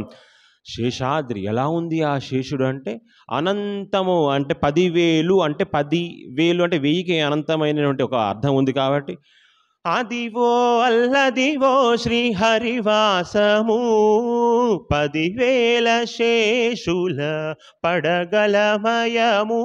అదివో అల్లదివో శ్రీహరివాసము కైవల్య పదము వెంకటనగమదివో శ్రీ వెంకటపతికి సిరులైనది. భావింప సకల సంపద రూపమదివో పావనములకెల్ల పావనమయము. అదివో అల్లదివో శ్రీహరివాసము శ్రీహరివాసము శ్రీహరివాసము అంటూ పాడుతూ వెళ్తున్నాడట మన అన్నమయ్య. ఆహా, ఇంత బాగా పాడుతున్నాడు, ఆహా తీసుకువెళ్దాం అని చెప్పి ఇంకా 10 మంది ఆయనతో వెళ్ళారట. అక్కడ పెద్ద ఎక్కుడు అని పిలుస్తారట ఆ పెద్ద గాలి గోపురాన్ని. అక్కడ గబగబా గబగబా ఎక్కుతున్నాడు అన్నమయ్య. ఇంకాస్త మెట్లు ఎక్కాడు, మోకాళ్ళ కొండకు వచ్చాడు. అక్కడ మొదలైంది అసలు కథ. పిల్లకాళ్ళు వస్తున్నాయి, అంతా బాగానే ఉంది. కానీ కొండ ఎక్కుదామంటే అడుగు తీసి అడుగు వేయలేకపోతున్నాడు, అడుగు తీసి అడుగు వేయలేకపోతున్నాడు. 8 ఏళ్ళ పిల్లవాడండి, ఎక్కడ నడుస్తాడు, ఏమని నడుస్తాడు? ఎక్కడి నుంచో కడప జిల్లా తాళ్ళపాక, అక్కడి నుంచి నడుచుకుంటూ చిత్తూరు జిల్లాలో ఎక్కడ ఉంది తిరుపతి, అక్కడ అడవి మార్గంగా ఎవరో గుంపులు కలిశాడు, అంత బాగానే అందరూ పోయారు. మరి నేను అలసిపోయానే, నడవలేకపోతున్నానే. ఇక్కడ ఇప్పుడు ఒక్కొక్క సాంప్రదాయమే కాదు, మనకేమిటంటే ఇంట్లో కూడా ఏమన్నా కావాలి అంటే ముందు అమ్మని అడుగుతాం, నాన్నని అడగం, ఎందుకంటే భయం కాబట్టి. అంతే, అమ్మ ప్రేమ అటువంటిది. అమ్మకి చెప్తే అమ్మ నాన్నగారిని రిక్వెస్ట్ చేస్తే నాన్నగారు ఆ పని చేసి పెడతారు, అది అందరికీ తెలిసింది. సో అమ్మవారిని మర్చిపోయాడు మన అన్నమయ్య. కానీ ఆవిడే దిగి వచ్చిందట, అలమేలు మంగమ్మ ఆకలి తీర్చి మాట్లాడిందట. ఏమయ్యా ఎందుకు వచ్చావు అని. స్వామిని చూస్తాను, తిరుపతికి వెళ్తాను అని. మరి ఎట్లా వచ్చావు? చెప్పులు వేసుకొని వచ్చావు. ఇది నువ్వే పాడావు కదా, అందరూ పాడుకున్నారు. 10,000 శిష్యులు పడగలమయం అన్నావు, కైవల్య పదం అన్నావు, ఋషులు అన్నావు, వేదములు శిలైన అన్నావు కదా, మరి చెప్పులు ఎందుకు వేసుకొచ్చావు? కాబట్టి చెప్పులు విప్పి నేను ఇచ్చే ప్రసాదాన్ని తిని వెళ్ళు అని అన్నాడు. బాగుంది, సరే తిన్నాడు, ప్రసాదం తిన్నాడు, అంత బాగా. మరి నువ్వెవరమ్మా అని అడిగలేపు అమ్మలేదు. అప్పటికప్పుడు ఆశుగా ఈ 8 ఏళ్ళ పిల్లవాడు శ్రీ వెంకటేశ్వర అన్న మకుటంతో ఒక పద్యాన్ని చెప్పాడు. పేరుకు మాత్రమే శ్రీ వెంకటేశ్వర మకుటం, కానీ మొత్తం వర్ణించిందంతా అమ్మవారిని. సో మనం అనుకుంటున్నాం కదా, ఇందాక అనుకున్నట్టుగా ముందు అమ్మవారి మీదే మొదలైంది మనకు. అమ్మవారి మీద శతకం చెప్పినాక ఇంకా అద్భుతంగా రాణిస్తున్నాడు మన అన్నమయ్య. ఆ శతకంలోని ఒక చిన్న పద్యం.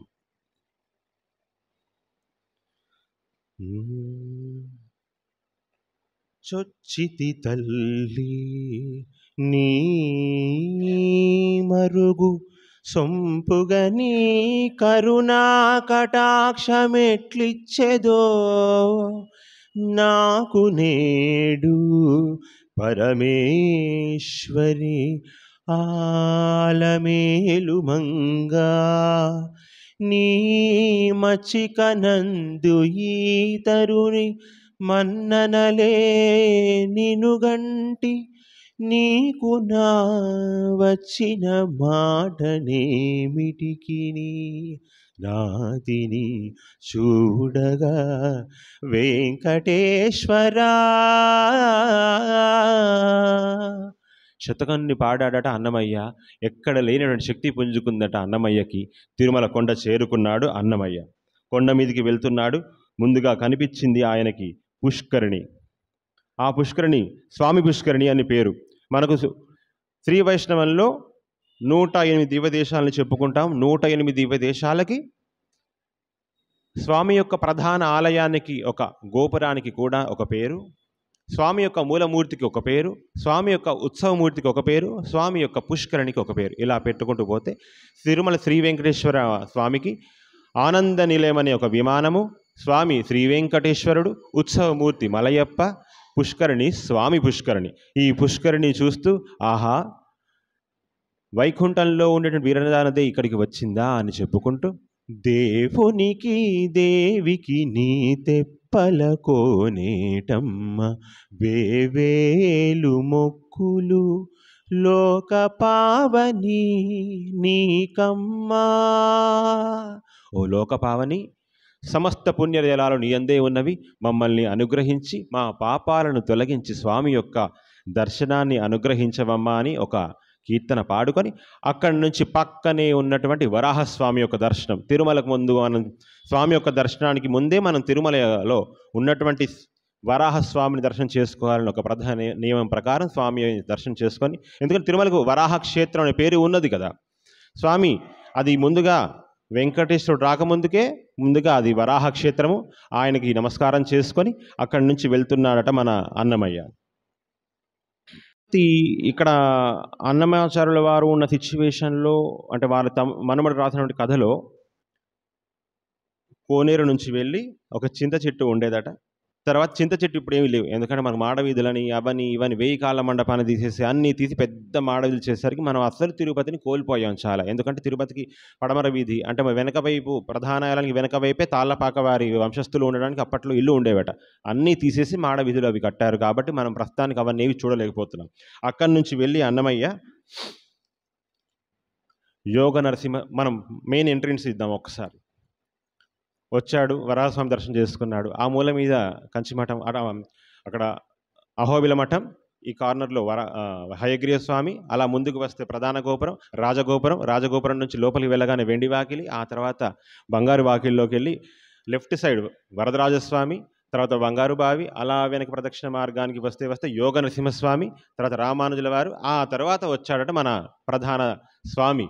జయ విజయల్ని దాటుకొని వెళ్ళి చూసి, ఆహా జగన్మోహనాకార కోరి మమ్ము నేలినట్టి కులదైవమా చాలా నేరిచి పెద్దలిచ్చిన నిధానమా గారవించి దప్పిదీర్చు కాలమేఘమా మాకు చేరువ చిత్తములోని శ్రీనివాసుడా పొడగంటిమయ్యా మిమ్ము పురుషోత్తమామమ్ము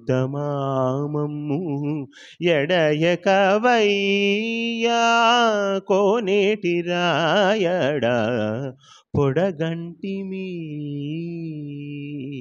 స్వామి యొక్క వజ్రాల కిరీటం, శంకుచక్ర నామాలు, వక్షస్థలంలో అమ్మవారిని నడుముకు కట్టుకున్న దశావతార వడ్డానం, ఆ నందకాన్ని చూసి అనుగ్రహించి స్వామి యొక్క పాదాలను సేవించి, ఆహా దివ్య జగన్మోహనాకార నీకు పాదాభివందనమయ్యా అని దాసోహములు సమర్పించుకున్నటువంటి మన అన్నమయ్య ఇప్పటికీ చల్లారింది ఆయన యొక్క తాపత్రయం. ఏమిటి అంటే, అమ్మయ్య ఎవరూ లేరు, వదిలిపోయింది గొడవ, అమ్మ లేదు నాన్న లేదు ఇవి ఇదంతా లేదు, హ్యాపీగా వచ్చాను గుళ్ళోకి వచ్చినాను, ఆయన చూసుకుంటాడులే. అదే కదా మరి చిన్నప్పటి భక్తి, ఏమీ తెలియని నిష్కల్మషమైన ఏమి, అంతే కదా. మనమైతే ఇప్పుడు ఉద్యోగం చేయాలి ఆలోచిస్తే మధ్యలో ఏదో టైం దొరికితే ఆ టైం లేదండి అని మధ్యలో ఏదో కాస్త 5 నిమిషాలు గబగబ హారతి ఇచ్చి పూజ చేసి వెళ్ళిపోతాం. కానీ అటువంటి సిచ్యువేషన్, అటువంటి బాధలు ఏమీ లేకుండా చిన్నతనం నుంచి స్వామిని సేవించుకునే భాగ్యం ఓన్లీ చిన్నపిల్లలకే ఉంది. ఆ చిన్నపిల్లవాడు మన అన్నమయ్య స్వామిని సేవించుకున్నాడట. దివ్యమంగళ విగ్రహాన్ని దర్శించుకున్నటువంటి అన్నమయ్య అక్కడి నుంచి, ఎవరి బాలుడు అద్భుతంగా పాడుతున్నాడు అర్చక స్వాములు పిలిచి, ఎవరివయ్యానంటే తాళ్ళపాక నుంచి వచ్చాను. ఓకే, రోజు వచ్చి పాడు, ప్రసాదం ఉండటం అని మేము చూసుకుంటాం అన్నారు. ఎందుకంటే అంత అద్భుతంగా పాడాడు అన్నమయ్య. మరి ఎవరి స్వామి అన్నప్పుడు ఒక చిన్న సందేహం కలిగిందట ఆయనకి.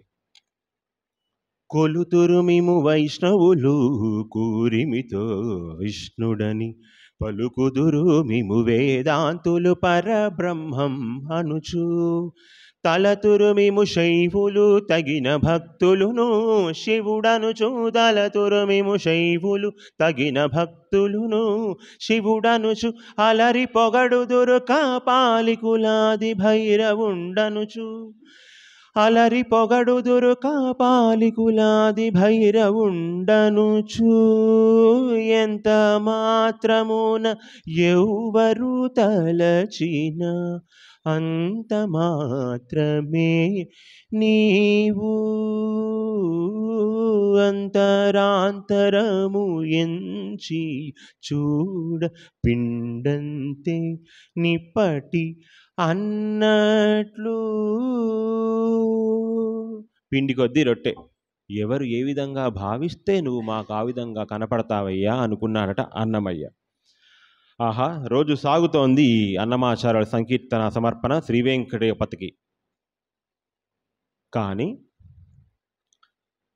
అన్నీ బాగున్నాయి, కానీ ఒకటి మిస్ అయ్యింది. ఏమిటి అంటే, మనం ఒక మార్గంలో ప్రయాణిస్తున్నప్పుడు గురువు లేని విద్య గుడ్డిది అని చెప్తారు పెద్దలు. ఎంత చేసి ఎంత ఓన్గా నేర్చుకున్నా కూడా గురువుగారు చెప్పితేనే అదొక సార్థకత చేకూరుతుంది.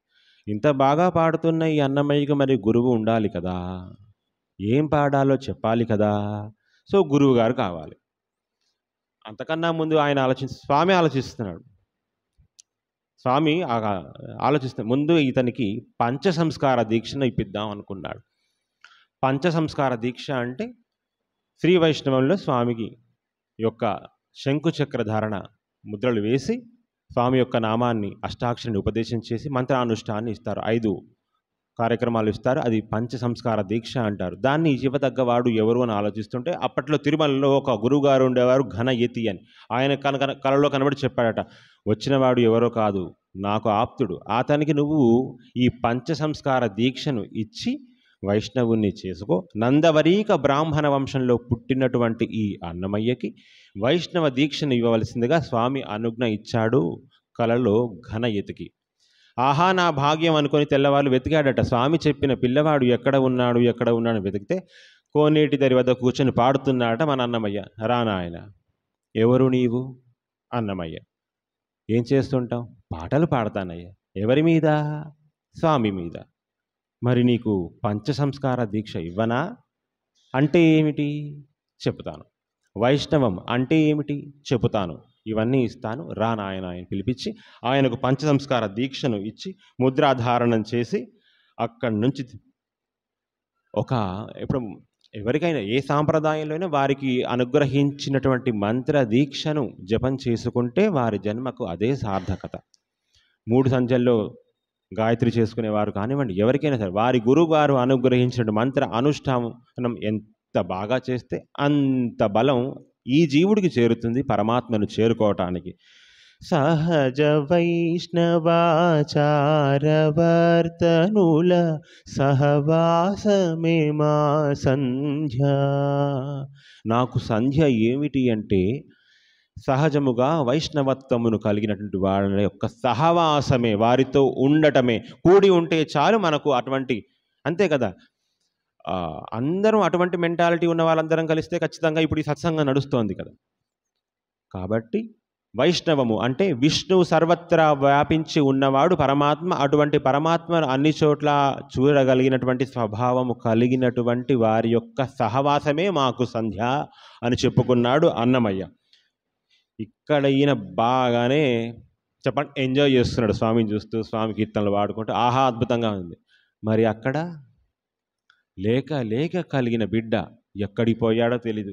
తండ్రి గదమాయించాడు, వెళ్ళాడు, మరి ఎక్కడికి పోయాడో తెలీదు. అక్కడ తల్లి కుమిలిపోతుందట. అక్కడ వారు చెప్పారట, ఎక్కడ పిల్లను అంటే చిన్నకేశవుని దగ్గర అడిగిందట, ఎవడు పిల్లనిచ్చాడో, నీకు ఎవరికి పిల్లను కొడుకునిచ్చాడు వాడి దగ్గరే ఉన్నాడు, ఎత్తుకుపో అని. సరే మళ్ళీ తిరుమల ప్రయాణం కట్టారు తల్లిదండ్రులు. అక్కడికి వెళ్ళాక చూసేసరికి తల్లి చూసి కుమిలిపోయిందట. తండ్రి నా ఇంటికి రావా, నన్ను చూసుకోవాలి. ఈ బంధాలు వద్దనే కదా నేను ఇక్కడ తిరుమలలో కూర్చుంటే మళ్ళీ ఇంటికి రమ్మంటారా ఏమిటి అనుకున్నాడట ఈ పిల్లవాడు. కానీ తటకు నీకు తాళపాకకు వెళ్ళు, అన్ని శుభాలు కలుగుతాయి, పరతత్వాన్ని తెలుసుకో అని ఒక అశరీరవాణిలాగా వినిపించిందట అన్నమయ్యకి. ఓకే సరే నిన్ను వెళుతున్నాను స్వామిని స్వామికి చెప్పుకొని 16 ఏళ్ళు నిన్న ఈ అన్నమయ్యకి వివాహం చేయదలుచుకున్నారు తల్లిదండ్రులు. తిమ్మక్క అక్కలమ్మ ఇద్దరితో కళ్యాణం చేసుకున్నారు. అక్కడి నుంచి ప్రయాణమైంది. మళ్ళీ ఏది మర్చిపోయినా ఇది మర్చిపోం కదా, రోజు పాడాలి కదా. మళ్ళీ మొదలైంది కీర్తనలు పాడటం. మళ్ళీ వైశాఖ మాసం విశాఖ నక్షత్రంలో తిరుమలకు వెళ్ళాడు, స్వామిని దర్శించుకున్నాడు అన్నమయ్య. వరాహస్వామి గుడి దగ్గర పక్కన కోనేరు దగ్గర కూర్చొని ఆలోచిస్తున్నాడు. ఏమిటయ్యా మళ్ళీ ఈ సంసార చక్రం అనుకుంటున్నాడు. తీవ్రమైన ధ్యాన ముద్రలోకి వెళ్ళాడు. చెలగి వసుధ గొలిచిన నీ పాదము, బలితలమోపిన పాదము, చెలగి వసుధ గొలిచిన నీ పాదము, బలితలమోపిన పాదము, తలకగ గగనము తన్నిన పాదము, తలకగ గగనము తన్నిన పాదము, బలరిపుగాచిన పాదము, బ్రహ్మ కడిగిన పాదము, బ్రహ్మము తానే నీ పాదము. తీవ్రమైన ధ్యానముద్రలోకి వెళ్ళిన అన్నమయ్యకు స్వామి సాక్షాత్కారం జరిగి స్వామి ఈ విధంగా చెప్తున్నాట, అన్నమయ్య, రోజుకు ఒక్క సంకీర్తన తక్కువ కాకుండా నాకు నీ గానామృతాన్ని అనుగ్రహించు, మిగిలినవి నేను చూసుకుంటాను అన్నాడట. సర్వకాల సర్వావస్థల యందు మనం ఆయనకి శరణాగతి చేస్తే ఆయనే చూసుకుంటాడు అన్నదానికి తార్కాణం అన్నమయ్య జీవితంలో ఇది. ఆ విధంగా స్వామి చెప్పినట్టుగా రోజుకు ఒక్క సంకీర్తన తక్కువ కాకుండా సంకీర్తన యాగాన్ని నిర్వహిస్తున్నాడు అన్నమయ్య. అంతేకాదు, గురువుగారు చెప్పినటువంటి వైష్ణవ దీక్ష కాస్త నేర్చుకున్నాడు కదా, స్వామి యొక్క వైభవాన్ని ప్రచారం చేయడానికి వెళ్తున్నాడు మన అన్నమయ్య. దేశ సంచారం చేసుకుంటూ ఊరు వాడ ప్రజల్లో తిరుగుతూ వారి యొక్క మాటల ద్వారానే, వారి యొక్క అంటే వారు యూజ్ చేసిన మాండలికం ద్వారానే పాటలు అల్లుతూ అందరికీ స్వామి యొక్క వైభవాన్ని, రామాయణ వైభవాన్ని, గీతా వైభవాన్ని అన్నీ చెబుతూ తిరుగుతూ ఉన్నాడట అన్నమయ్య. తిరుగుతూ తిరుగుతూ వెళ్ళాడు క్షేత్రం అహోబలం. స్వామి యొక్క వైభవాన్ని చెప్పే క్షేత్రాల్లో 108 వైష్ణవ క్షేత్రాల్లో ఈ నారసింహ క్షేత్రం అహోబలం. అహోబలం, అహోబిలం అని కూడా అంటారు. ఇది మనకు సినిమాలో ఎక్కడ మెన్షన్ చేయలేదు వాళ్ళు, అంటే వాళ్ళ యొక్క నిడివి తక్కువనో ఏమీ తెలియదు. కానీ అన్నమాచార్యుల వారికి వైష్ణవ దీక్ష ఇచ్చినటువంటి ఘనయతి కాకుండా వైష్ణవ సంబంధమైన అన్ని యొక్క రహస్య ఉపనిషత్ గ్రంథాలను అన్నింటినీ, ప్రబంధాది విషయాలన్నింటినీ నేర్చుకున్నది అహోబిలంలో ఆదివన్ శటగోపయుతుల వద్ద. అహోబిలం యొక్క గురించి 2 ముక్కలు చెప్పేసుకుందాం. అంతకుముందు కాకతీయ మహారాజు వారు, ప్రతాపరుదుల వారు ఈ నల్ల శేషాచల అడవుల్లో తిరుగుతూ ఉండేవారు. వారు యాక్చువల్గా శైవం, శివారాధన చేస్తుండేవారు. ఏ విధంగా అంటే తను ఎక్కడ ఉంటే అక్కడ ఏ రోజు ఏమి దొరికితే దానితో ఆ రోజు ఉదయం ఒక లింగమూర్తిని ప్రతిష్ఠ చేసుకొని దానికి ఆరాధించడం వారికి అలవాటు ఆ మహారాజుకి. అయితే అడవుల్లోకి వచ్చాడు కదా, ఏమో అక్కడ మట్టిని తీసి శివలింగం చేసి అర్చన చేస్తుంటే అది నారసింహ రూపంగా మారుతుందట. అర్చన చేస్తున్నాడు, మళ్ళీ నారసింహుడు అవుతున్నాడు. లింగం చేస్తున్నాడు, నారసింహుడు. అప్పుడు వాణి పలికిందట, ఈ క్షేత్రం నారసింహుడిది, ఇక్కడ నేను ఉండను, ఆయనే ఉంటాడని ఆ శరీరం అని చెప్పింది. శివయ్య చెప్పినట్టే, నీది క్షేత్రం ఎవరిదో ఆయన ఉంటాడు, నువ్వు అదిలో నన్నెందుకు? సరే, మరి ఎలా ఉంటావు నువ్వు తెలియదు. ఆయనకి దీక్షణ ఇచ్చి అహోబిలం ఆదివన్ శటగోపయతిగా ఆయన్నే మార్చి అహోబిలంలో ఉంచాడట స్వామి. అప్పటి నుంచి అక్కడ 9 నారసింహ క్షేత్రాలు ఉంటాయి. ఆ నవనారసింహ క్షేత్ర వైభవాన్ని పాడుతూ అన్నమయ్య శటగోపయతుల యొక్క సేవ చేసుకుంటూ అక్కడ వైష్ణవం యొక్క ఆగమాలను నేర్చుకుంటున్నాడు, విష్ణుతత్వాన్ని అర్థం చేసుకున్నాడు. ఏమిటయ్యా విష్ణుతత్వం అంటే? దయామయుడు మహావిష్ణువు, సకల ప్రాణులు విష్ణువును చేరటానికి అర్హులు. అంటే స్వామిని చేరడానికి అందరూ అర్హులే. దానికి జాతి కానీ, మతంతో కానీ, వర్ణంతో కానీ, వర్గంతో కానీ సంబంధం లేదు. ఏమి కావాలి అంటే దీర్ఘ శరణాగతి మాత్రమే సరిపోతుంది. దానివల్ల భగవంతుడు మనవశమవుతాడు అని ఈ వైష్ణవాన్ని తెలుసుకున్న అన్నమయ్య, కందువగు హీనాధికములిందు లేవు, అందరికి శ్రీహరే అంతరాత్మ. కందువగు హీనాధికములిందు లేవు, అందరికి శ్రీహరే అంతరాత్మ. హరే అంతరాత్మ, శ్రీహరే అంతరాత్మ. ఇందులో జంతుకులమంతానొకటే, అందరికి శ్రీహరే అంతరాత్మ. హరే అంతరాత్మ. తందనానాహి తందనానా పురే, తందనానా భళ తందనానా భళ, తందనాన భళ తందనానా. ఈ విధంగా తత్వ సంకీర్తనలో అందరూ కూడా పరమాత్మను చేరుకొని అర్హులే, అందరిలో ఉన్నది శ్రీహరి.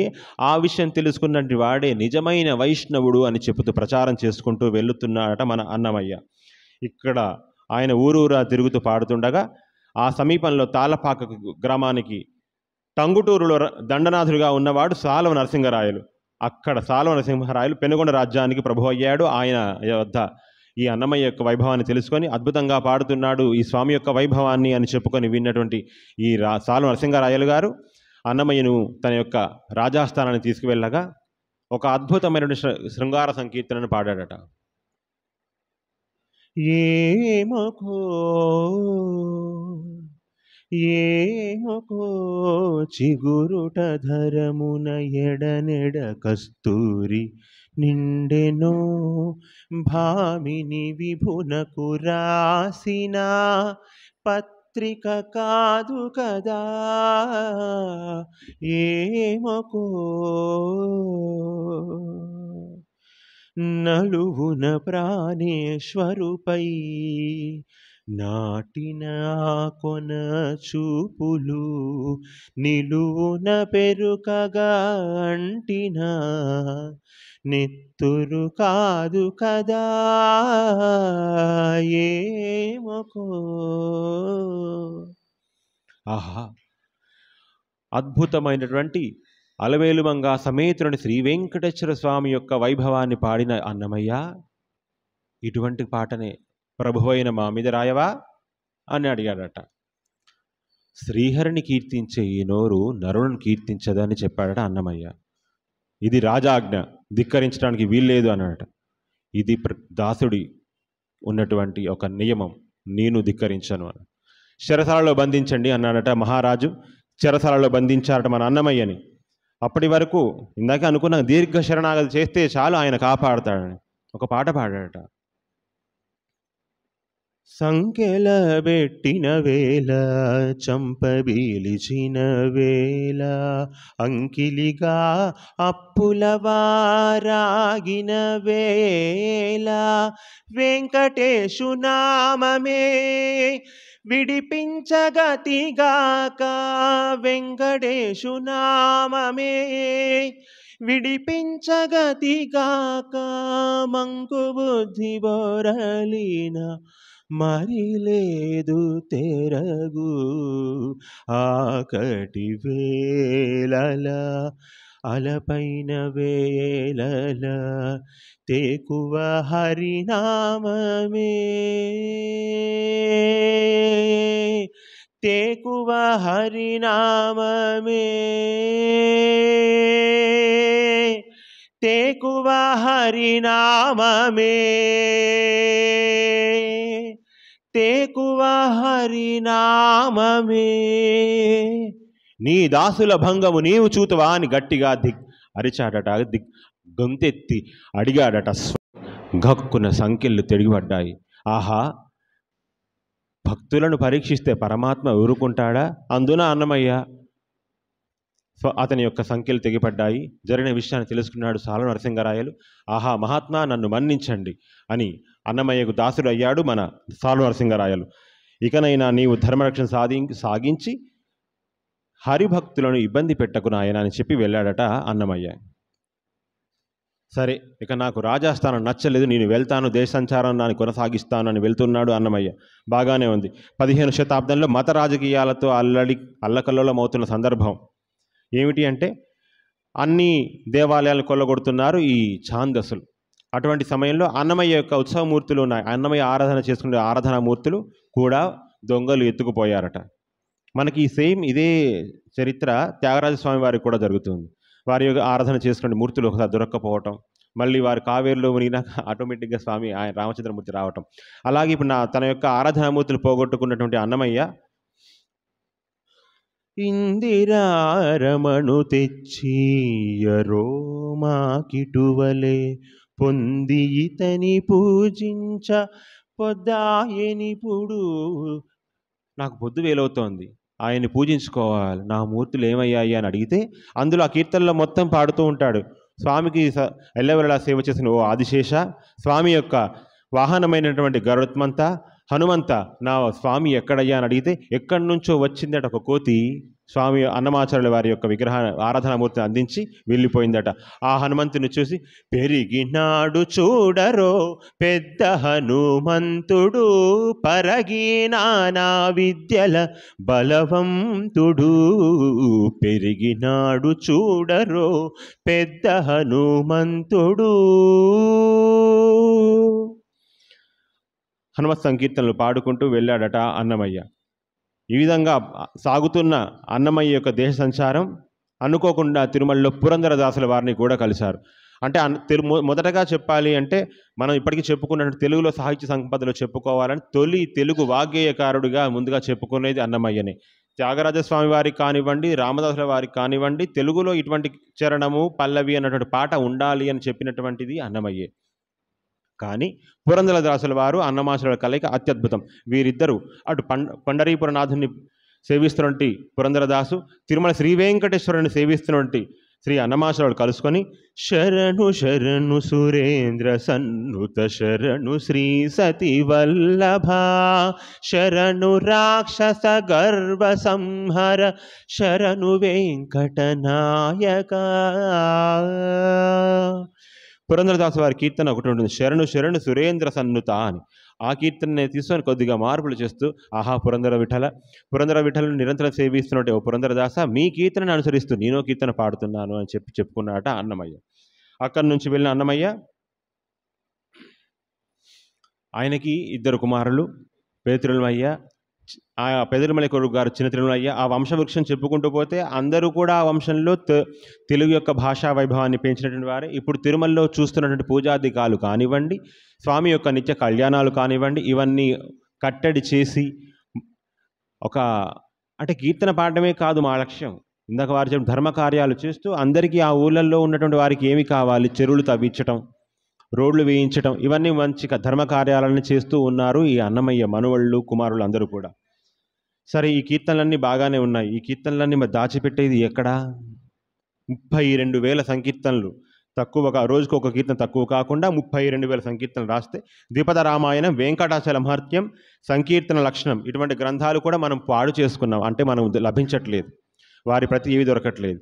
ఇవన్నిటిని కూడా కాలగర్భంలో కలిసిపోకుండా ఉండటానికి వాళ్ళ మనవులంతా కూడా రాగిరేగులు చెక్కి ఉంచితే ఆ రాగిరేగులు అన్నీ కూడా మనం పోగొట్టుకున్న వారం అయ్యాం.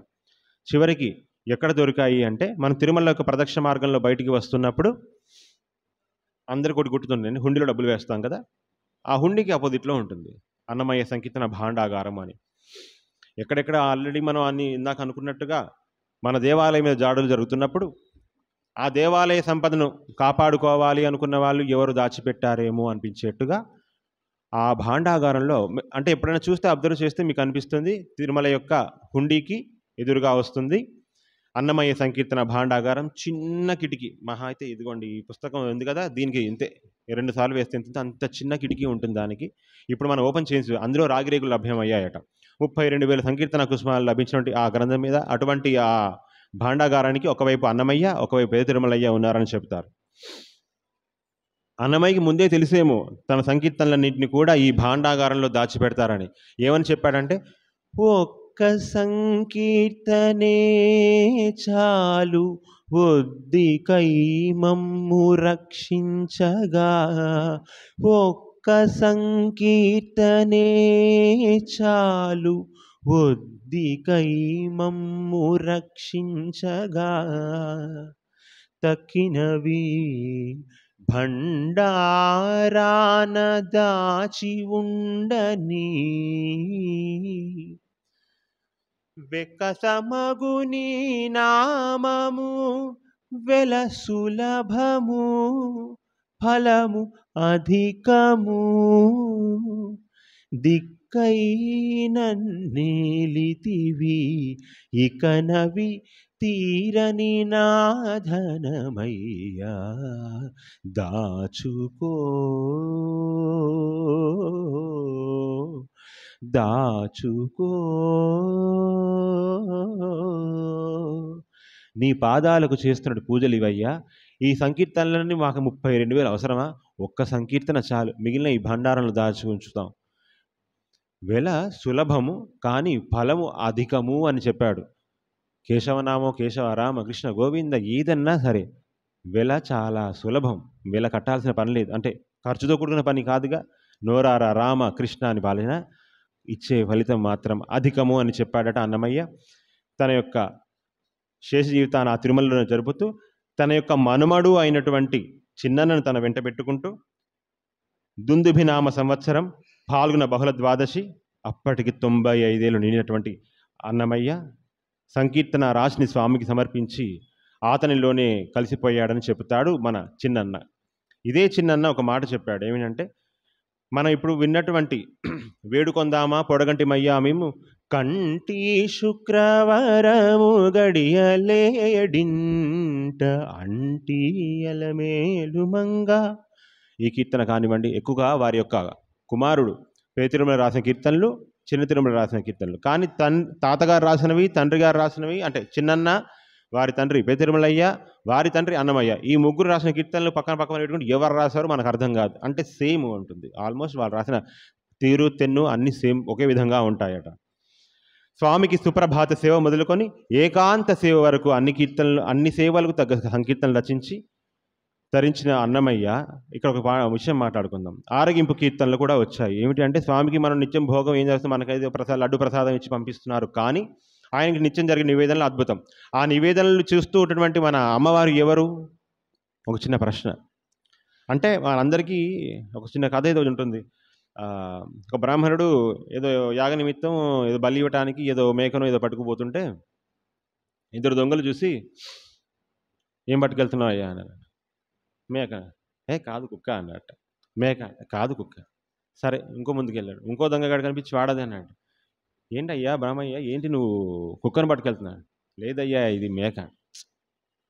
మళ్ళీ ముందుకు వెళ్ళాడు, మరొక దొంగ కనబడి ఇలా చెప్పాడు. అంటే వాళ్ళ దొంగల ప్రయత్నం ఏమిటంటే ఇది మేక కాదు కుక్క అని ఆయన నమ్మించి మేకను తీసుకెళ్ళాలని వాళ్ళ. అంటే 10 మంది చెప్తే అది నడుస్తుంది ఒక్కోసారి లోకంలో. ఇప్పుడు ఆ కథ ఎందుకు చెప్పాల్సి వచ్చింది అంటే, మనం తిరుమల స్వామి దర్శనం చేసుకొని జైవిజయం నుంచి దగ్గర నుంచి బయటికి వచ్చి పెద్ద గంట ఉంటుంది, గంట అన్నది నుంచి బయటికి వెళ్ళి బంగారు బావి భావించడం కానీ లెఫ్ట్కి వెళ్ళిపోతే ఒకలమాత సన్నిధి అని రాసి ఉంటుంది. కానీ కాదు, ఆవిడ ఒకలమాత కాదు. ఆ విషయాన్ని ఎవరు ఒప్పుకోరు. ఇప్పుడు ఇందాక మనం అనుకున్నట్టుగా 10 మంది చెప్పేసరికి ఏది నిజమైందో అది నిజమవుతుంది. కానీ ఆవిడ ఒకలమాత కాదు అని ఎలా చెప్తామంటే, మన ఇంట్లో వంట ఎవరు చేస్తారు? అమ్మ కరెక్టే, ఇంటి యజమాని భార్య చేస్తుంది. ఇది వాస్తవమే కదా. ఇంటి యజమాని గారి భార్య. తిరుమలకి యజమాని ఎవరు? వెంకటపతి.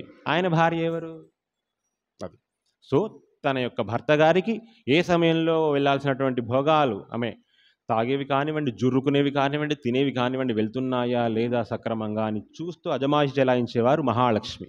కానీ ఎందుకో కాలక్రమేణా అది ఒకలమాత అయింది. కానీ ఈ విషయాన్ని కామిశెట్టి శ్రీనివాసులు గారు, టీటీడీ ప్రాజెక్టులో ఉన్న కామిశెట్టి శ్రీనివాసులు గారు కూడా 2-3 విషయాలు ప్రస్తావన చేశారు. ఇక అది అలాగే ఉండిపోయింది. అంటే పెద్దలు మన్నించాలి, ఈ విషయం తెలుసుకున్నాను కాబట్టి చెప్తున్నారు, అది కరెక్టో కాదు మళ్ళీ చెప్పవచ్చును.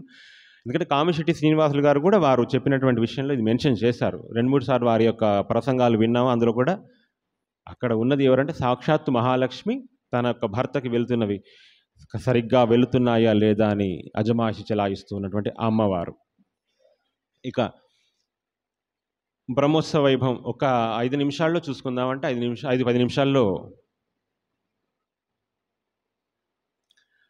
అంటే ఎందుకు ఇక్కడ వరకు అన్నమయ్య గురించి చెప్పుకున్నా, ఏం పాటలు రాశాడు, ఏం చేశాడు అన్న విషయాన్ని చెప్పుకోవడానికి ఒక 5-10 నిమిషాలు అడిగాను. ఏమిటి అంటే, మనం ఇప్పుడు చూస్తున్న తిరుమల ఇప్పుడు అప్పట్లో లేదు. అన్నమయ్య గారు వర్ణించిన తిరుమల ఇప్పుడు లేదు.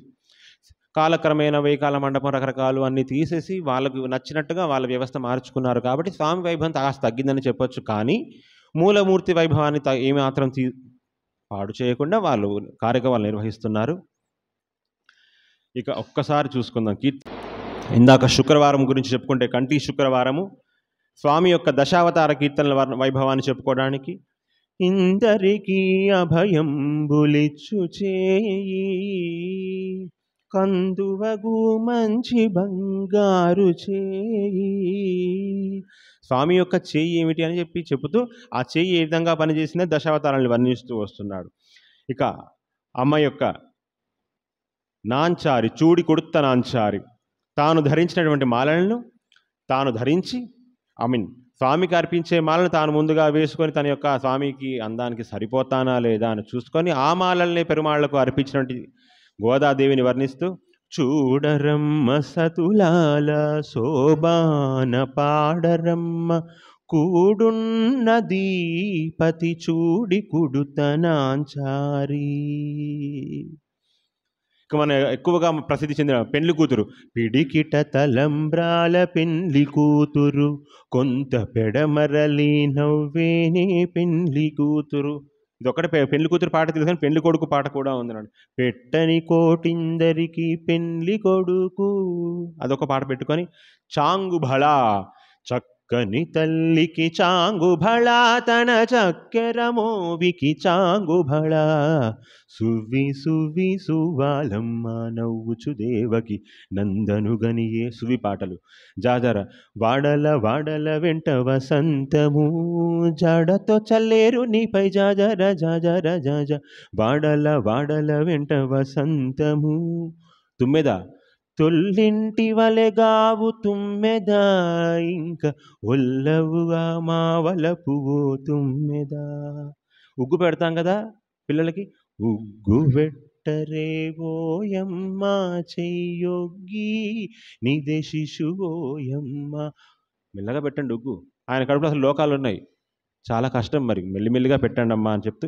ఇక బ్రహ్మోత్సవాలలో అయితే తిరువీధుల మెరిసి దేవదేవుడు గరుడ వాహనాన్ని వర్ణిస్తూ ఇటు గరుడని వెక్కినను పటపటది కులుభా గణపగిలే ఇటు గరుడని నీ వెక్కినను. హనుమంత వాహనం మీద చాలా తక్కువ కీర్తనలు ఉన్నాయి, కానీ ఇప్పుడు మనం పాడుకున్నటువంటి కీర్తనలో రామ సంకీర్తనలు దాదాపుగా ఒక 120 సంకీర్తనలు. అంటే ఇది నా తిరుమల వారు అయితే ఒక్క చిన్న విషయం నుంచి మొదలు పెడదాం. 32,000 సంకీర్తన కుసుమాలను ఆయన రచిస్తే మనకు దొరికినవి దాదాపుగా ఒక 12,000 అనుకుందాము. తంజావూరు మహల్లో మిత అలా చెల్లా చెదురైపోయినటువంటి 12,000 సంకీర్తనలు దొరికాయని అనుకుంటున్నాం. ఇంకా అంటే అక్షరాలు ఒక పల్లవి దొరికితే చరణం కనపడకూడదు, అలా పాడైపోయాయి అన్నమాట. అటువంటి వాటిల్లో ఒక 8,000 కీర్తనల వరకు మనకు అచ్చయి ఉన్నాయి. ఓ 12,000 కీర్తనలు నుంచి ప్లస్ 12,000 వేసుకుంటే ఆ కీర్తనలన్నిటి కూడా తిరుమల తిరుపతి దేవస్థానం వారు ఇంతకుముందు ఒక 29 సంపుటాలుగా పుస్తకాలుగా వేశారు. ఈ పుస్తకాల్లో నుంచి నేను చేసిన చిన్న పరిశ్రమ ఏమిటి అంటే ఒక్కొక్క క్రోడీకరించి అంటే కేటగిరైజ్ చేస్తూ నరసింహస్వామి మీద ఏమున్నాయి, రాముడి మీద ఏమున్నాయి, హనుమంతుల వారి మీద, గోవిందరాజస్వామి వారి మీద అలా చూస్తూ నరసింహస్వామి మీద దాదాపుగా 200 కీర్తనలు, రాముల వారి మీద 120 పైచీలకు, హనుమంతుల వారి మీద 52 వరకు అలా దొరికాయి. అందులో నరసింహస్వామి మీద ఒక 108 సంకీర్తనలు. అంటే ఇప్పటి వరకు అందరూ కలిసి అంటే తిరుమల దేవస్థానం వారు కానివ్వండి, ప్రైవేట్ ఆల్బమ్స్లో కానివ్వండి, ఇప్పటి వరకు ఎన్ని సంకీర్తనలు ట్యూన్ అయ్యి ఉన్నాయి, పాడుకోవటానికి ఈజీగా ఉంది. ఎందుకంటే చిన్నతనంలో నాకు ప్రాబ్లం ఏమి దొరికిందంటే మార్కెట్లోకి వస్తే క్యాసెట్ ఉండేది, స్క్రిప్ట్ టేప్ రికార్డ్ పెట్టుకొని ఫార్వర్డ్ చేస్తూ ఫాస్ట్ ఫార్వర్డ్ చేస్తూ బ్యాక్ ఫార్వర్డ్ చేస్తూ రాసుకుంటూ కూర్చునేవాడిని. పోనీ మార్కెట్లో పుస్తకం కొన్నాను అనుకోండి, ఆడియో దొరికేది కాదు. సో ఆ కష్టం నేను పడ్డ కష్టం అనమాట. అలా ఉండకూడదని ఒక 108 కీర్తనలు ఏమున్నాయి తీసుకున్నాను. వీటికి ఆడియో ఉందా? ఉంది. అంటే ఇంకా పాడే వాళ్ళకి ఇబ్బంది కాకుండా ఉండడం కోసం పాట, ఆడియో, దాన్ని ఎవరు ఏ రాగంలో చేశారు. ఎందుకంటే ఇప్పుడు మనం అదివో అల్లదివో శ్రీహరివాసము, అది రేడియోలో అప్పట్లో పనిచేసినట్టు మల్లిక్ గారు చేసినట్టు చాలా సింపుల్ ట్యూన్ అనమాట. అంతకన్నా ముందు నిధులూరి గారు హిందోళంలో చేశారు. మంగళంపల్లి గారు అదే వెంకటాచలమఖిలోనతము అదివో బ్రహ్మాదుల కపురూపము. కానీ వారు చేసిన ట్యూన్ ఎవరికి ప్రచారం అవ్వలేదు. అంటే జనాలకు తగ్గ ప్రచారం, జనాలు ఫస్ట్ మన అందరి ఇంటెన్షన్ ఏమిటి, తిరుమల వారిది కానీ అందరి ఇంటెన్షన్ ఏమిటంటే అన్నమాచార్య కీర్తన అందరికీ జనాల్లోకి వెళ్ళటం. అటువంటిప్పుడు బాణీ కట్టాల్సి వచ్చింది. అన్నమాచార్యుల వారు రాగాన్ని మెన్షన్ చేశారు, కానీ ఎలా పాడారో తెలియదు. త్యాగరాజస్వామి వారు రాగాన్ని మెన్షన్ చేస్తూ ఇలా పాడాలని దాని యొక్క స్వరాన్ని చెప్తూ ఆయనకి శిష్య పరంపర ఉంది కాబట్టి ఓహో ఎందరో మహానుభావులు దాన్ని కూడా కొన్ని చేసి మనల్ని విరగొట్టి ఎక్కడ విరచాలో విరగొట్టి మనవ్యాలకించరాదటే అని వాడు. మనవ్యా కాదు, మనవి ఆలకించరాదటే. అంటే మన తెలుగు వాళ్ళే మన పాటని చంపేస్తూ ఉన్నారన్నమాట. అలా అంటే అట్లీస్ట్ త్యాగరాజ స్వామి వారైనా స్వరం ఇచ్చి అలా శిష్య పరంపర ఉండటం వల్ల ఈ కీర్తన ఇలా పాడాలని మనకు తెలిసింది. కానీ అన్నమయ్య వారికి శిష్య పరంపర లేకపోవటం వల్ల దేశాలు ఆ రోజుల్లో ఉన్న రాగాలు ఇప్పుడు మనం వాడట్లేదు కూడాను. సో ఎలా పాడాలో తెలియదు కాబట్టి ఎవరికి వచ్చిన రీతిలో వారు స్వరం చేసుకొని మనం పాడుతున్నాం. అందులో ఎక్కువగా ఫేమస్ అయింది అది వాళ్ళది. ఒక 4-5 ట్యూన్లు ఉంటే మనందరం పాడుకునేది ఇందాక మనం రెగ్యులర్గా ఉంటున్న కీర్తన, కొండల్లో నెరుకొన్న, ఇవన్నీ కూడా రకరకాలుగా వచ్చినటువంటి. అలా ఒక 108 కీర్తన నరసింహస్వామి కీర్తనలు తీసుకొని వాటికి ఆడియో, వాటి స్క్రిప్ట్, ఎవరు ఏ రాగంలో చేశారు అంటే మరి పాడిన వాడికి ఒక కష్టం గుర్తుపెట్టుకోవాలిగా. చినుకు చినుకు అందలతో అంటే ఓకే ఎవడు చేశాడు అది తెలుసు మనకి. అంటే సినిమా పాట చేస్తుంది ఎవడరా అంటే చెప్పేస్తాం, సినిమా పాట రాసింది ఎవడరా అంటే చెప్పేస్తాం. కానీ అన్నమయ్య కీర్తన పాడుతున్నాం, మరి పాడింది ఈ ట్యూన్ కట్టింది కంటి శుక్ర, మరి ఎవరు ట్యూన్ చేశారు, వేడుకొందాం ఎవరు ట్యూన్ చేశారు తెలియదు.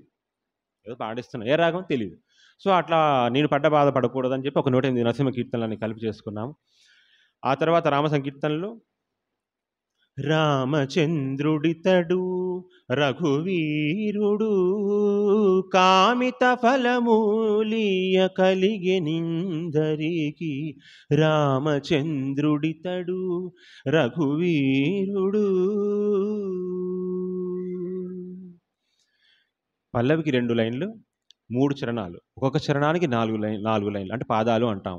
మొత్తం 14, పైన 2, 4 4 4 4 3 12, పైన 2 14 లైన్లలో రామాయణం మొత్తం రావటం కానివ్వండి.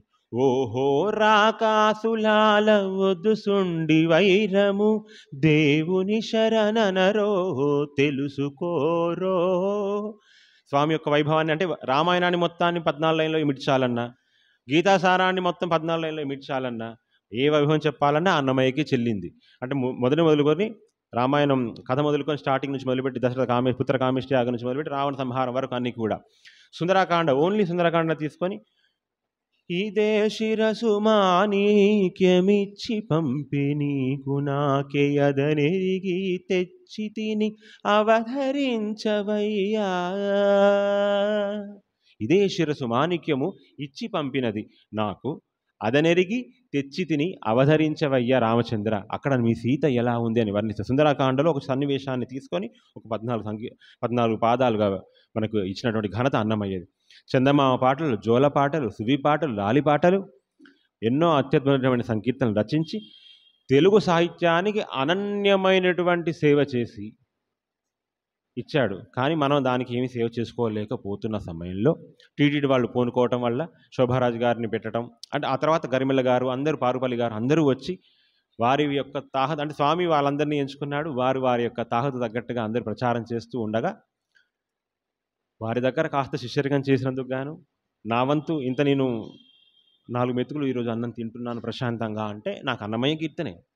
ఈవెన్ 10th క్లాస్లో ఎగ్జామ్, మనం బోర్డ్ ఎగ్జామ్ రాసే ఒక 10 నిమిషాల ముందు కూడా, అరగంట ముందు మనం ఉండాలి ఎగ్జామ్ సెంటర్లో. ఇంట్లో నుంచి నేను బయలుదేరే ముందు మాత్రం ఖచ్చితంగా అన్నమయ్య కీర్తన వినే వెళ్ళేవాడిని 10th క్లాస్లో. ఎందుకంటే అదంత బలం, నాకైతే అది చాలా బలం.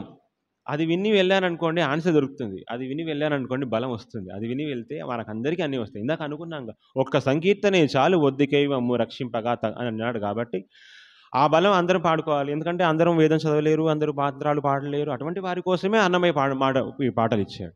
అటువంటి పాటలు కూడా మనం వదిలేస్తే ఎలాగా? కాబట్టి ఆ పాటల్ని ప్రచారం చేసేటువంటి చిన్న చిన్న ప్రయత్నంలో నా వంతుగా నేను ఎంచుకున్నటువంటి ఇటువంటిది అన్నమయ్య కథాగానం. మా గురుగారు చెప్పినటువంటి పెద్ద స్టైల్ అంత చేయలేకపోయినా నాకు కుదిరినంతగా నేను కొంచెం కల్పనాత్మకంగా తీసుకొని, అంటే కల్పనాత్మకంగా ఇన్ ద సెన్స్ ఆ సిచ్యువేషన్కి తగ్గట్టుగా ఒక చిన్న చిన్న కథలన్నీ తీసుకొని తిరుమల వైభవాన్ని, అలాగే అన్నమాచార్యుల వైభవాన్ని, అంటే అన్నమాచార్యుల వైభవం అంటే సాక్షాత్ తిరుమల యొక్క వైభవం. యాక్చువల్ చెప్పాలి అంటే నీవు నా సొమ్మవు, నీ వైభవం నీకు ఎందుకు వచ్చింది అయ్యా పేరు అంటే నా వల్లే వచ్చింది అంటాడు అన్నమయ్య ఒక్కోసారి. నేను లేకపోతే ఈ పాటలు ఎవరు రాశాడు మరి, నేను లేకపోతే ఎలా తెలుస్తుంది అందరికీ అంటాడు. అయ్యో, అంటే అంత ప్రేమ అన్నమాట ఆయనకి. నేను చెప్తాను నీ అంటే అన్నమాచార్యులు వారు వర్ణించినంత అద్భుతమైన విధంగా స్వామి యొక్క వైభవాన్ని ఎవరు వర్ణించలేదు. అంటే ఆలవారులు దివ్య ప్రబంధాన్ని తీసుకొని కూడా దాన్ని తేట తెలుగులో ఇచ్చాడు. ఎందుకంటే దివ్య ప్రబంధం అందరం చదవలేము, అది తమిళ్లో ఉంటుంది, అర్థం కాదు, బళ్ళాండు అర్థమవుతుంది. కానీ దాన్ని తీసుకొని పూజలందరూ చేసేది పుష్పయాగము, ఆజీనర్జునుడు చేసినది పుష్పయాగము. నమ్మాళ్ళు వారు తిరువాయుమొழிలో అనుగ్రహించిన ఒక పాసరంలో 2 లైన్లు అనమాట. ఇది ఆజీ అర్జునుడు చేసిన ఇదే పుష్పయాగము అంటే ఇది ఒక చిన్న ఆజీ అంటే యుద్ధంలో అర్జునుడు పుష్పయాగం చేశాడు అని చెప్పాడు. ఎక్కడ చేశాడు అన్న విషయం ఏంటంటే ఆలవార్లు కల్పించిన అంటే వాళ్ళు సమాధి స్థితిలో పొందినటువంటి ఒక కథని ఒక పాశురంగా చెప్పితే ఆ పాశురాన్ని అన్నమయ్య వర్ణించాడు. ఏమిటంటే అర్జునుల వారు పాశుపతాస్త్రాన్ని సంధించే ముందుగా, అంటే నీ దగ్గర పాశుపతం తన దగ్గర ఉంది అన్న విషయాన్ని కూడా తీసుకోలేదు ఇంకా. అటువంటి సిచ్యువేషన్లో ఏం చేయాలి కృష్ణ అని అడిగాడట. నా దగ్గర అస్త్రం లేదు, ఏం చేయాలంటే నాకు పాశుపతం ఇచ్చింది ఎవరు? శివయ్య కదా. శివుని ధారిస్తున్నాను అన్నప్పుడు అక్కడ అంటే ఇప్పుడు ఆచారాలు సాంప్రదాయాలు కాసేపు పక్కన పెడితే ఇప్పుడు తన యొక్క వైభవాన్ని చెప్పుకోవటం మెయిన్ కదా. వైష్ణవం అనుకుంటే తన యొక్క వైభవం చెప్పుకుంటారు, శైవం తన యొక్క వైష్ణవం చెప్తారు, శాక్తం తన యొక్క వైభవం చెప్తారు.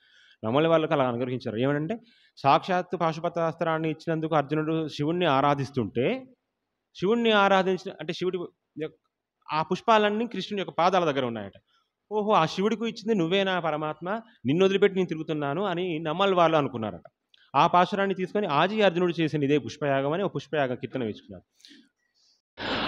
అంటే నాకు మీ అందరికన్నా చాలా తక్కువగా తెలుసు. మీ అందరికన్నా నేను తక్కువగా నేర్చుకున్నాను ఇంకా. అంటే ఇంకా పూర్తిగా చదువుకోలేదు. అంటే ఈ యొక్క పెద్దల అనుగ్రహం ఏదో జీర స్వామివారి దగ్గర పంచసంస్కార దీక్ష తీసుకొని ఇందులో మునిగి తేలుతూ ఈ వైభవాన్ని పాడుతూ ఉన్నాను కాబట్టి ఆ విషయం నాకు ఆజీ అర్జునుడు చేసిన ఇదే పుష్ప ఎక్కడ చేశాడు మహాభారతం దొరకట్లేదు.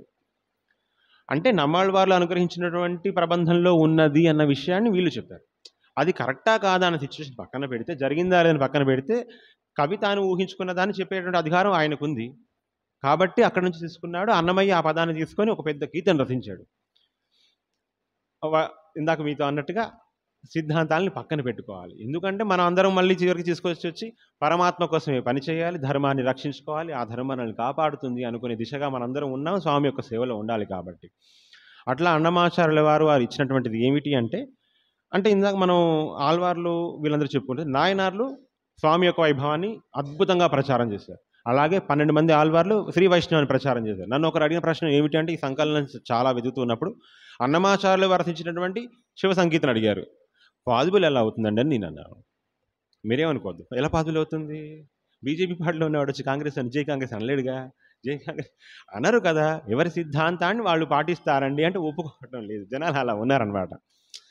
నేను అన్నది తప్పుగా తీసుకోవద్దు.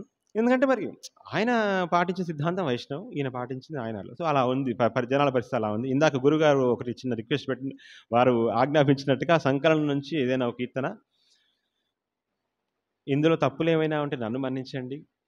ఎందుకంటే నాకు తెలిసినటువంటి చిన్న చిన్న కథ ప్రచారం, అన్నమయ్య కీర్తన ప్రచారం చేయడం నా మెయిన్ ప్రధాన ఉద్దేశం. ఏదైనా తప్పు చేస్తుంటే పెద్దలందరూ మన్నించాల్సిందిగా విన్నపం చేసుకుంటూ, ఇందాక వారు ఆజ్ఞాపించినట్టుగానే అంతే, నరసింహుడైతేనేమి, రాముడైతేనేమి, రంగడైతేనేమి, ఎవరైతేనేమి అలా. అయితే ప్రహ్లాదుడు, హిరణ్యకశిపుడు, అక్కడ ప్రహ్లాద చరిత్రలో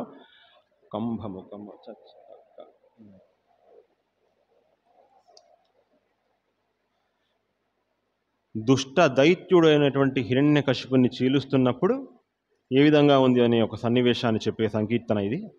ఈ సంకీర్తన పూర్తిగా పాడదాము.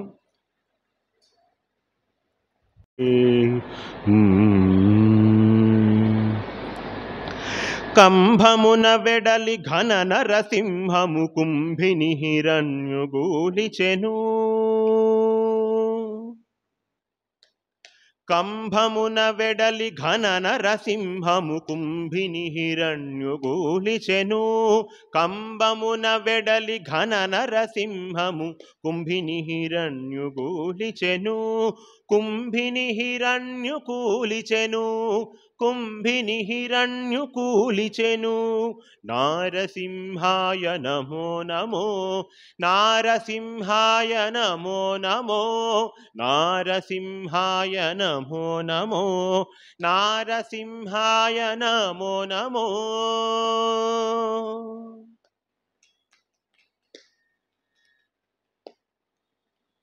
తొడికి దైత్యు తన తొడపైకి దిగిచి కడుపు చించి రక్తము చల్లి.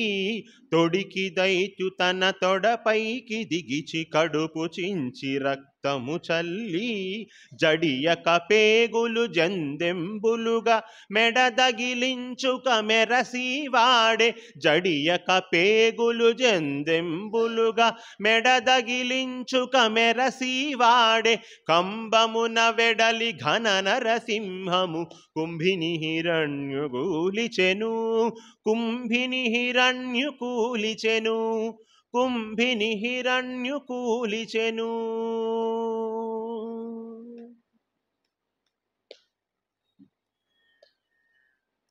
పెదవులు చింపుచు పెనుగోళ్ళ నదిమి ఉదుటు బునుక కొరి కుమియుచును. పెదవులు చింపుచు పెనుగోళ్ళ నదిమి ఉదుటు బునుక కొరి కుమియుచును. సదరపు గుండెలు చప్పరించుచును మెదడు గంధముగ మెత్తివాడే. సదరపు గుండెలు చప్పరింపుచును మెదడు గంధముగ మెత్తివాడే. కంబమున వెడలి ఘన నరసింహము కుంభిని హిరణ్యు కూలిచెను.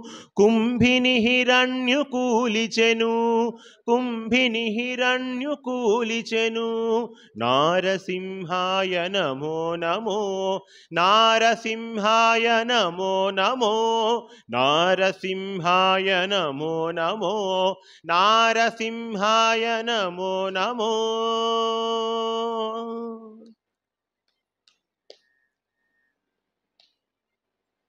దేవతల భయము తీర్చి అంకమున శ్రీవనితను కృపసేయుచును. దేవతల భయము తీర్చి అంకమున శ్రీవనితను కృపసేయుచును.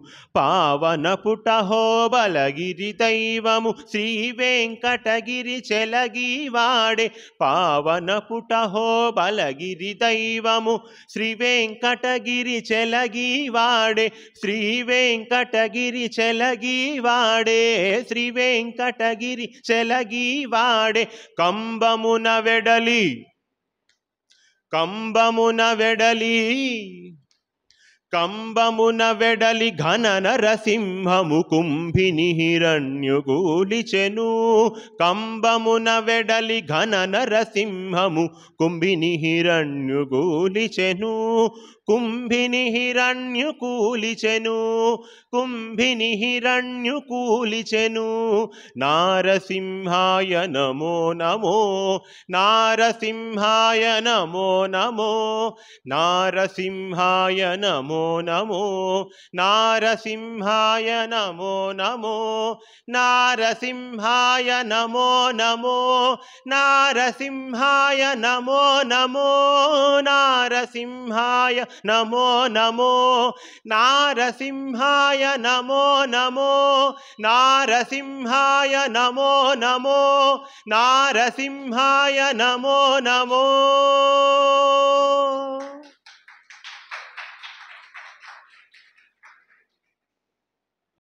ఆజ్ఞాపించినట్టుగా ఒక సంకీర్తనం. ఇక చివరిగా మంగళంతో మనం ముగించుకుందాం. ఇందాక మళ్ళీ చెప్పినట్టు మళ్ళీ చెప్తున్నా, తప్పులు ఏమైనా ఉంటే మన్నించి ఆశీర్వదించండి. నాకు తెలిసిన కొద్ది జ్ఞానంతో ముందుకు వెళ్తున్నాను. నా అదృష్టం ఇది ఏమిటంటే రాంబాబు గారు చెప్పటం, మాస్టర్ గారు చెప్పటం, నేను ఇక్కడి దాకా రావటం, సాక్షాత్తు జగద్గురువులు అనుగ్రహించినటువంటి ఇటువంటి పీఠంలో కూర్చొని అమ్మ చెంత నేను, శారదాంబ చెంత నేను కూర్చొని ఆవిడ ముందు పాడటం నా భాగ్యంగా భావిస్తూ మంగళం పాడుకుందాం.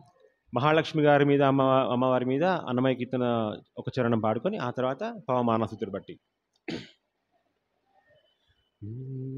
జాక్షి మోమునకు జెక్కవకు చంబులకు నెలకొన్న కప్పురపు నీరాజనం.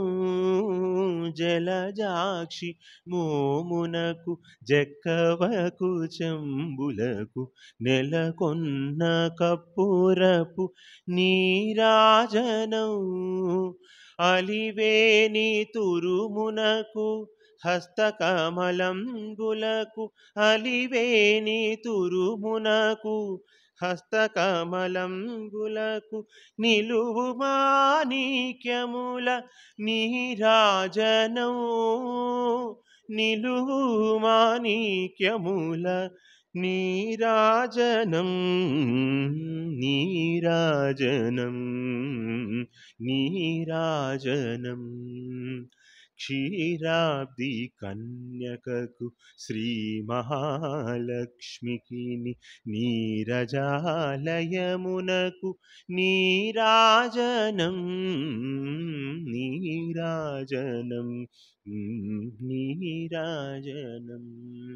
పవమానసుతుడు బట్టు పాదార విందములకు నీ నామరూపములకు నిత్య నిత్యజయ మంగళం. పవమానసుతుడు బట్టు పాదార విందములకు నీ నామ రూపములకు నిత్యజయ మంగళం. రాజీవ నయన త్యాగ రాజీవ నయన త్యాగ రాజాది వినుతమైన నీ నామ రూపములకు నిత్యజయ మంగళం.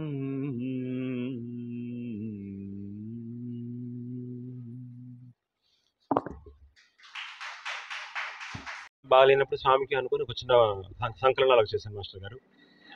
అన్నమాచార్యుల వారి సంకీర్తనలో నరసింహస్వామి, ఎందుకంటే అప్పుడు సుందరకాండ పారాయణం అని అదని ఇదని అనుకున్నాం, ఏది కుదరక ఆల్రెడీ కీర్తనలు వెతుకుతున్నాం కదా, అన్ని కలిపి ఒక కీర్తనలు నరసింహ కీర్తనలు సంకలనం ఎవరి దగ్గర లేదు. టీటీడీ వాళ్ళు కూడా దగ్గర వెళ్ళొచ్చాం, అంతవరకు ఎవరికి దగ్గర లేదు. ఆ తర్వాత ముందు మాట రాస్తున్నట్టు కాకునూరి సూర్యనారాయణమూర్తి గారు కానివ్వండి, పెద్దలందరూ రాయించుకున్నాను ముందు మాట. సామవేదం వారు అప్పుడు పుస్తకం ప్రింట్ అయ్యే టైంలో వారు యూఎస్లో ఉండటం వల్ల ఇదే అనుగ్రహం అనుకుని కానిచ్చేయండి అన్నారు.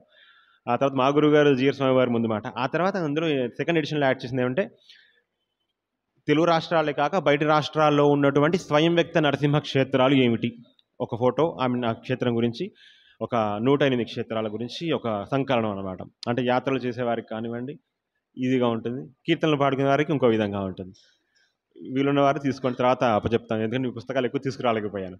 నేను మళ్ళీ రావాలని కోరుకుంటున్నాను, ఎందుకంటే నాకు చెప్పాను కదా, ఆ మూలకు పుట్టిన వారిని తీసుకొచ్చి ఈ మూలకు తీసుకొచ్చాను. కరీంనగర్ ఎక్కడో మూలకి, ఆ మూల నుంచి నేను ఈరోజు కృష్ణమ్మ చెంతలో, ఇక్కడ శారదాంబ చెంతలో మీ అందరి ముందు ఈ చిన్న భాగ్యాన్ని ఆడుకునే అవకాశం ఇచ్చిన నా తల్లిదండ్రులు, అంటే ఇంత రావడానికి కారణం నా తల్లిదండ్రులు, నాకేదో జ్ఞానభిక్ష పెట్టిన నా గురువులు, నాకు తెలిసిన జ్ఞానాన్ని మీ ముందు ప్రదర్శించే ఏమంటారు పెద్దలకు కోతిగంతులు అనుకోండి, కుప్పిగంతుల్లాగా చేశాను, మన్నించి అనుగ్రహించాల్సిందిగా వేడుకుంటూ స్వస్తి. జై శ్రీమన్నారాయణ. ఇప్పటి వరకు మనం పొన్నాల వెంకటేష్ గారి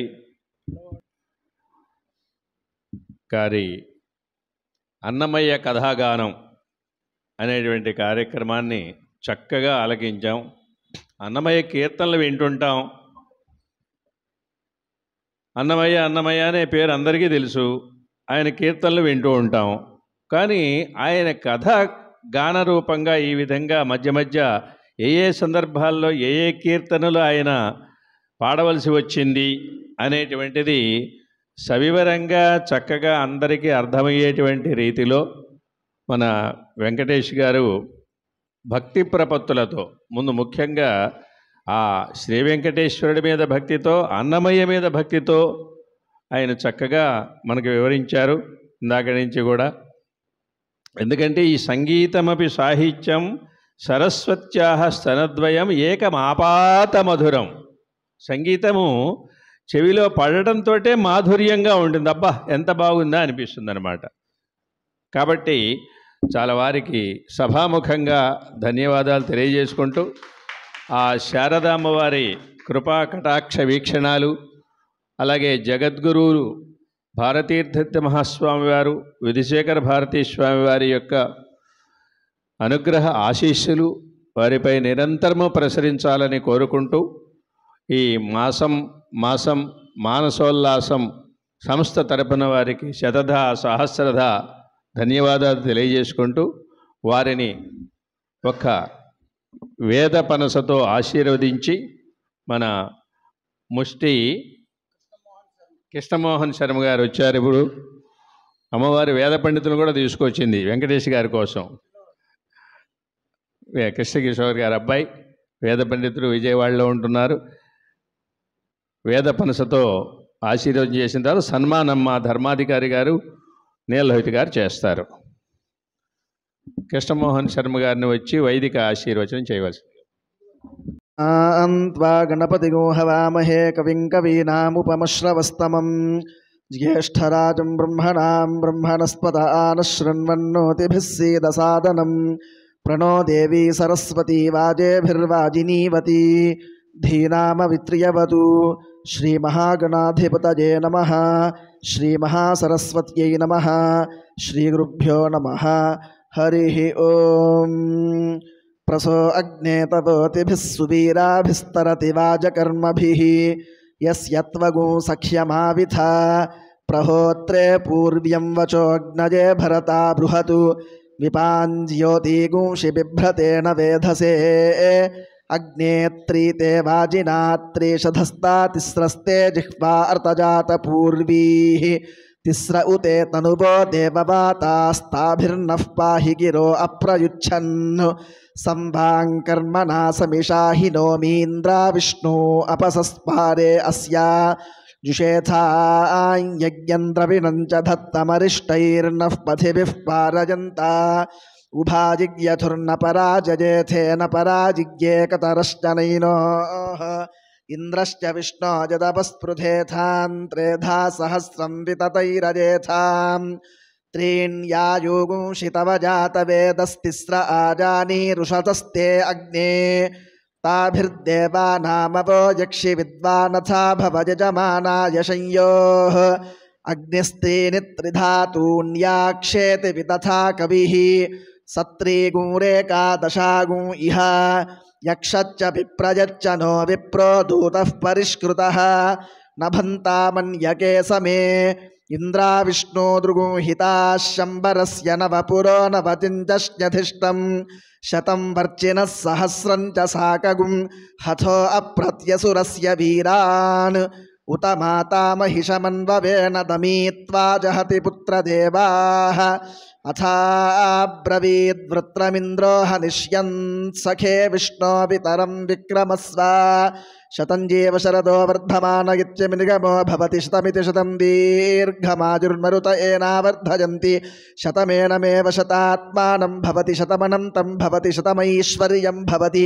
शतमिति शतं दीर्घमायुः आजुर्दा अग्ने हविषो जुषानो घृतप्रतीको घृतयो निरेधि घृतं पीत्वा मधुचारुगव्यं पितेव पुत्रमभिरक्षतादिमं पश्यति पुत्रं पश्यति पौत्रं प्रप्रजया पशुभिर्मिथुनैर्जायते यस्यैवं विदुषो अग्निहोत्रं जुह्वति य उचैन देवं वेद शतमानं भवति शतायुः पुरुषः शतेन्द्रिय आयुष्येवेन्द्रिये प्रतिष्ठति।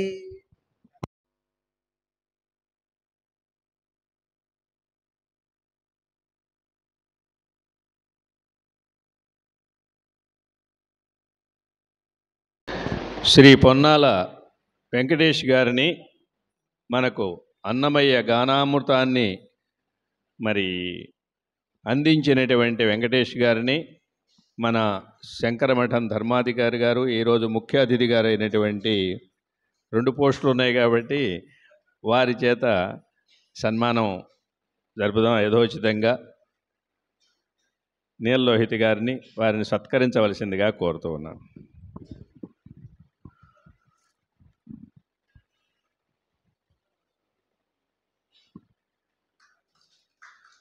నూతన వస్త్రాలు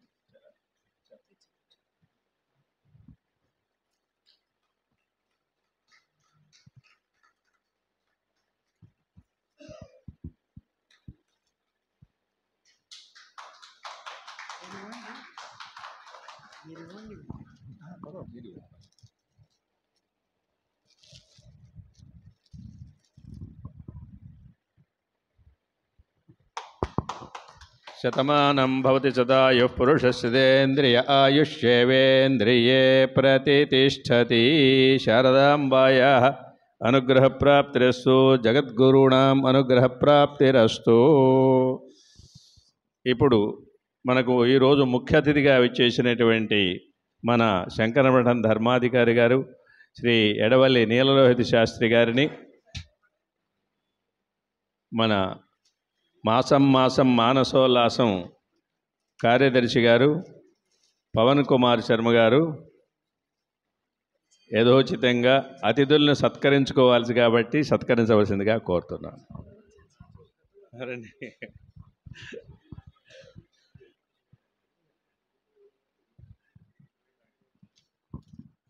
ఈరోజు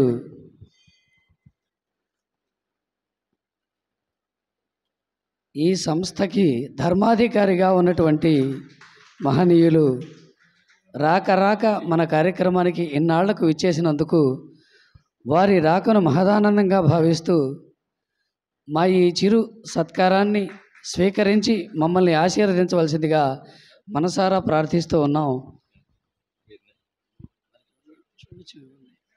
ఈరోజు ఈ కార్యక్రమానికి ఇచ్చేసినటువంటి మా ధర్మాధికారి గారికి, పొన్నాల వెంకటేశ్వర గారికి అందరికీ కూడా హార్దికమైనటువంటి కృతజ్ఞతలు తెలియజేస్తూ, వందన సమర్పణ తర్వాత చెబుతారు మా గోడవర్తి రాధాకృష్ణ ఉన్నారు. వచ్చే నెల కార్యక్రమం మార్చి 23వ తారీఖు ఆదివారం నాడు జరుగుతుంది. అంశం తెలుగు కథ. డాక్టర్ కొప్పర్తి రాంబాబు గారు, retired assistant general manager, Indian bank, Vijayawada. వారు అద్భుతంగా కథాకథనంలో మేటి ఆయన. చాలా చక్కగా ప్రసంగిస్తారు, చక్కగా కథాకథనం చేస్తారు. కాబట్టి వారు 23వ తారీఖు అండి, 23 ఆదివారం, మార్చి 23 అండి, మార్చి 23 కాబట్టి వీరికి కూడా పరిచయస్తులు కాబట్టి తప్పనిసరిగా విచ్చేయవలసిందిగా ధర్మాధికారి గారిని కూడా ప్రార్థిస్తూ వారిని తోడుకొని రావాల్సిందిగా కోరుతూ, తర్వాత వందన సమర్పణ కార్యక్రమం మా శిష్యుడు గొడవర్తి రాధాకృష్ణ, తెలుగు పండిట్ గొడవర్తి రాధాకృష్ణమూర్తి. ఎక్కడ తెలుగు పండిట్? నువ్వు కాజీపాలెంలో తెలుగు పండిట్గా చేస్తున్నారు. భక్తులందరూ కూడా, శ్రోతలంతా వెళ్ళేటప్పుడు ప్రసాదం స్వీకరించి వెళ్ళవలసిందిగా కోరుతున్నాం. అమ్మవారి ప్రసాదం ఇస్తారు. ముందుగా అసలు ఈ సంస్థని నిర్వహించడం అనేది ఈ కాలంలో సాహితీ సంస్థ అంటే చాలా గొప్ప ప్రయత్నం అని చెప్పాలి. అటువంటి ప్రయత్నం చేసిన పెద్దలందరికీ కూడా ముందుగా నమస్కారాలు తెలియజేసుకోవాలి. ఎక్కడెక్కడో ఉన్నటువంటి మేధావుల్ని అందరినీ కూడా ఈ మాసం చాలా అద్భుతంగా నడిచిందంటే దానికి మించి మరొక మాసం, దానికి మించిన వక్తలు మరొక మాసం తీసుకొస్తున్నారు. అసలు వీళ్ళు ఎక్కడ సేకరిస్తున్నారో తెలియదు, కానీ వివరాలన్నీ కూడా ఎంతో వ్యయ ప్రయాసల కోసి వాళ్ళు కూడా చక్కగా వస్తున్నారు మమ్మల్ని ఆశీర్వదించడం కోసం. మన పొన్నాల వెంకటేష్ గారిని ఇందాక నేను చూసి అసలు ఆ మెళ్ళలో కండువా వేసుకుని ఆయన నడిచొస్తుంటే ఆయన ఆజానుబాహులు వెంకటేశ్వర స్వామి నడిచొస్తున్నట్టుంది. నాకైతే ఆయనే ప్రత్యక్షంగా చూస్తున్నట్టుంది. సార్, మేము నిజంగా ధన్యజీవులం అయ్యాం. అసలు కట్టెదుట వైకుంఠం మాకు కళ్ళ ముందు మీరు ఇక్కడే చూపించారు. ఒక పక్క అన్నమాచార్య యొక్క కథా గానం చేస్తూనే మీరు మరో పక్క వారి జీవిత చరిత్రని ఎన్నాళ్ళు మనం సినిమాలో చూసిందే నిజం అనుకుంటున్నాం. అందులో చూపించిన ఎన్నో విషయాలు మీరు చెప్తూ మాకు ఎన్నో విషయాలు, అసలు కంటి శనివారం మిమ్మల్ని, భీష్మేకాశలో మిమ్మల్ని ఇలా మా కళ్ళ ముందు మేము చూడడం చాలా అద్భుతం. ఇద్దరు ఆజానుబాహువులు పక్క పక్క నుంచి ఉంటే అసలు 2 కళ్ళు సరిపోవడం లేదండి. నీలవ శాస్త్రి గారిని మరియు వెంకటేష్ గారిని ఇద్దరు పక్క పక్కన చూస్తూ ఉంటే అసలు చాలా సంతోషం కలిగింది.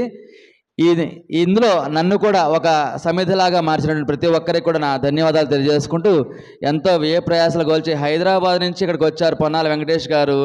అన్నమయ్య కథాగానం, అసలు అన్నమయ్య గొబ్బిళ్ళ పాటల దగ్గర నుంచి ప్రతి దానిని కూడా, ఆడవాళ్ళు పడుకున్న గొబ్బిళ్ళ పాటల దగ్గర ప్రతి దాని విషయం కూడా ఆయన రాసిన విధానం ఒక గొప్పతనం అయితే, అసలు ఈయన మనకు వివరించిన విధానం మరొక గొప్పతనం.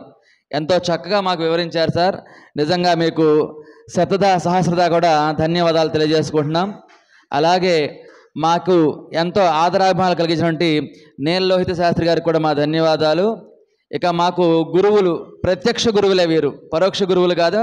హరి అన్నయ్య శాస్త్రి గారి ఓరియంటల్ కళాశాలలో చదువుకున్నాను నేను, ఓరియంటల్ హై స్కూల్లో చదువుకున్నాను. గురువు లేక విద్య గుర్తుగా దొరకదన్నట్టుగా వారి ఆధ్వర్యంలో ఇప్పుడు నేను తెలుగు పండిట్గా స్థిరపడ్డానంటే అది వారి చేతి చలవే. వారికి నా ధన్యవాదాలు. అదేవిధంగా పెద్దలు, ఈ సంస్థ నిర్వహిస్తున్నటువంటి మనిషి పెద్దగా కనిపిస్తాడు కానీ చిన్నవాడే పవన్ కుమారు, వారికి నా ధన్యవాదాలు. ఇక ఈ కార్యక్రమంలో ప్రత్యేకంగా చెప్పవలసినటువంటి మహానుభావులు ఎవరంటే కృష్ణకిషోర్ మాస్టర్. మనకి చెప్తూ ఉంటారు, ఏదో సినిమాల డైలాగ్ గుర్తొస్తాయని చూస్తే, దేశభక్తికి రిటైర్మెంట్ ఉంది కానీ, అదే ఉద్యోగానికి రిటైర్మెంట్ ఉంది కానీ దేశభక్తికి రిటైర్మెంట్ లేదంటారు మేజర్ చంద్రకాంత్ సింహ. అలాగే పాప ఆయన తెలుగు పండిట్గా పనిచేసి రిటైర్ అయిన తర్వాత కూడాను ఏదో కుటుంబతో కాలక్షేపం చేసుకుందాం అనుకోకుండా సాహిత్య సేవ చేస్తూ ఉన్నారు. అదేవిధంగా వాళ్ళ పుత్ర కిశోరం గారు కూడా వచ్చి మాకు వేదాశ్రవచనం చేయడం అనేది చాలా సంతోషదాయకమండి. ఇదే విధమైనటువంటి ఆదరాభిమానాలను మరింతగా చూపించాలి ప్రతి ఒక్కరిని కోరుకుంటూ, ఈ కార్యక్రమానికి విచ్చేసిన పెద్దలకు, ముఖ్య అతిథులకు, గురువులకు మరియు ప్రేక్షకులకు అందరూ కూడా మా ధన్యవాదాలు తెలియజేసుకుంటున్నాను సార్. Thank you.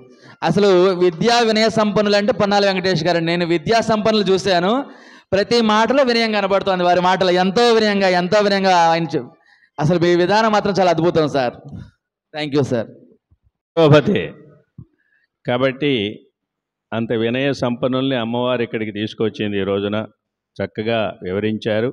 శాంతి మంత్రంతో ఈరోజు కార్యక్రమాన్ని ముగిద్దాం. అందరికీ ధన్యవాదాలు తెలియజేసుకుంటూ అందరూ అమ్మవారి అనుగ్రహ ప్రసాదం అన్నది స్వీకరించి వెళ్ళవలసిందిగా అందరినీ మరొక్కసారి కోరుకుంటున్నాను.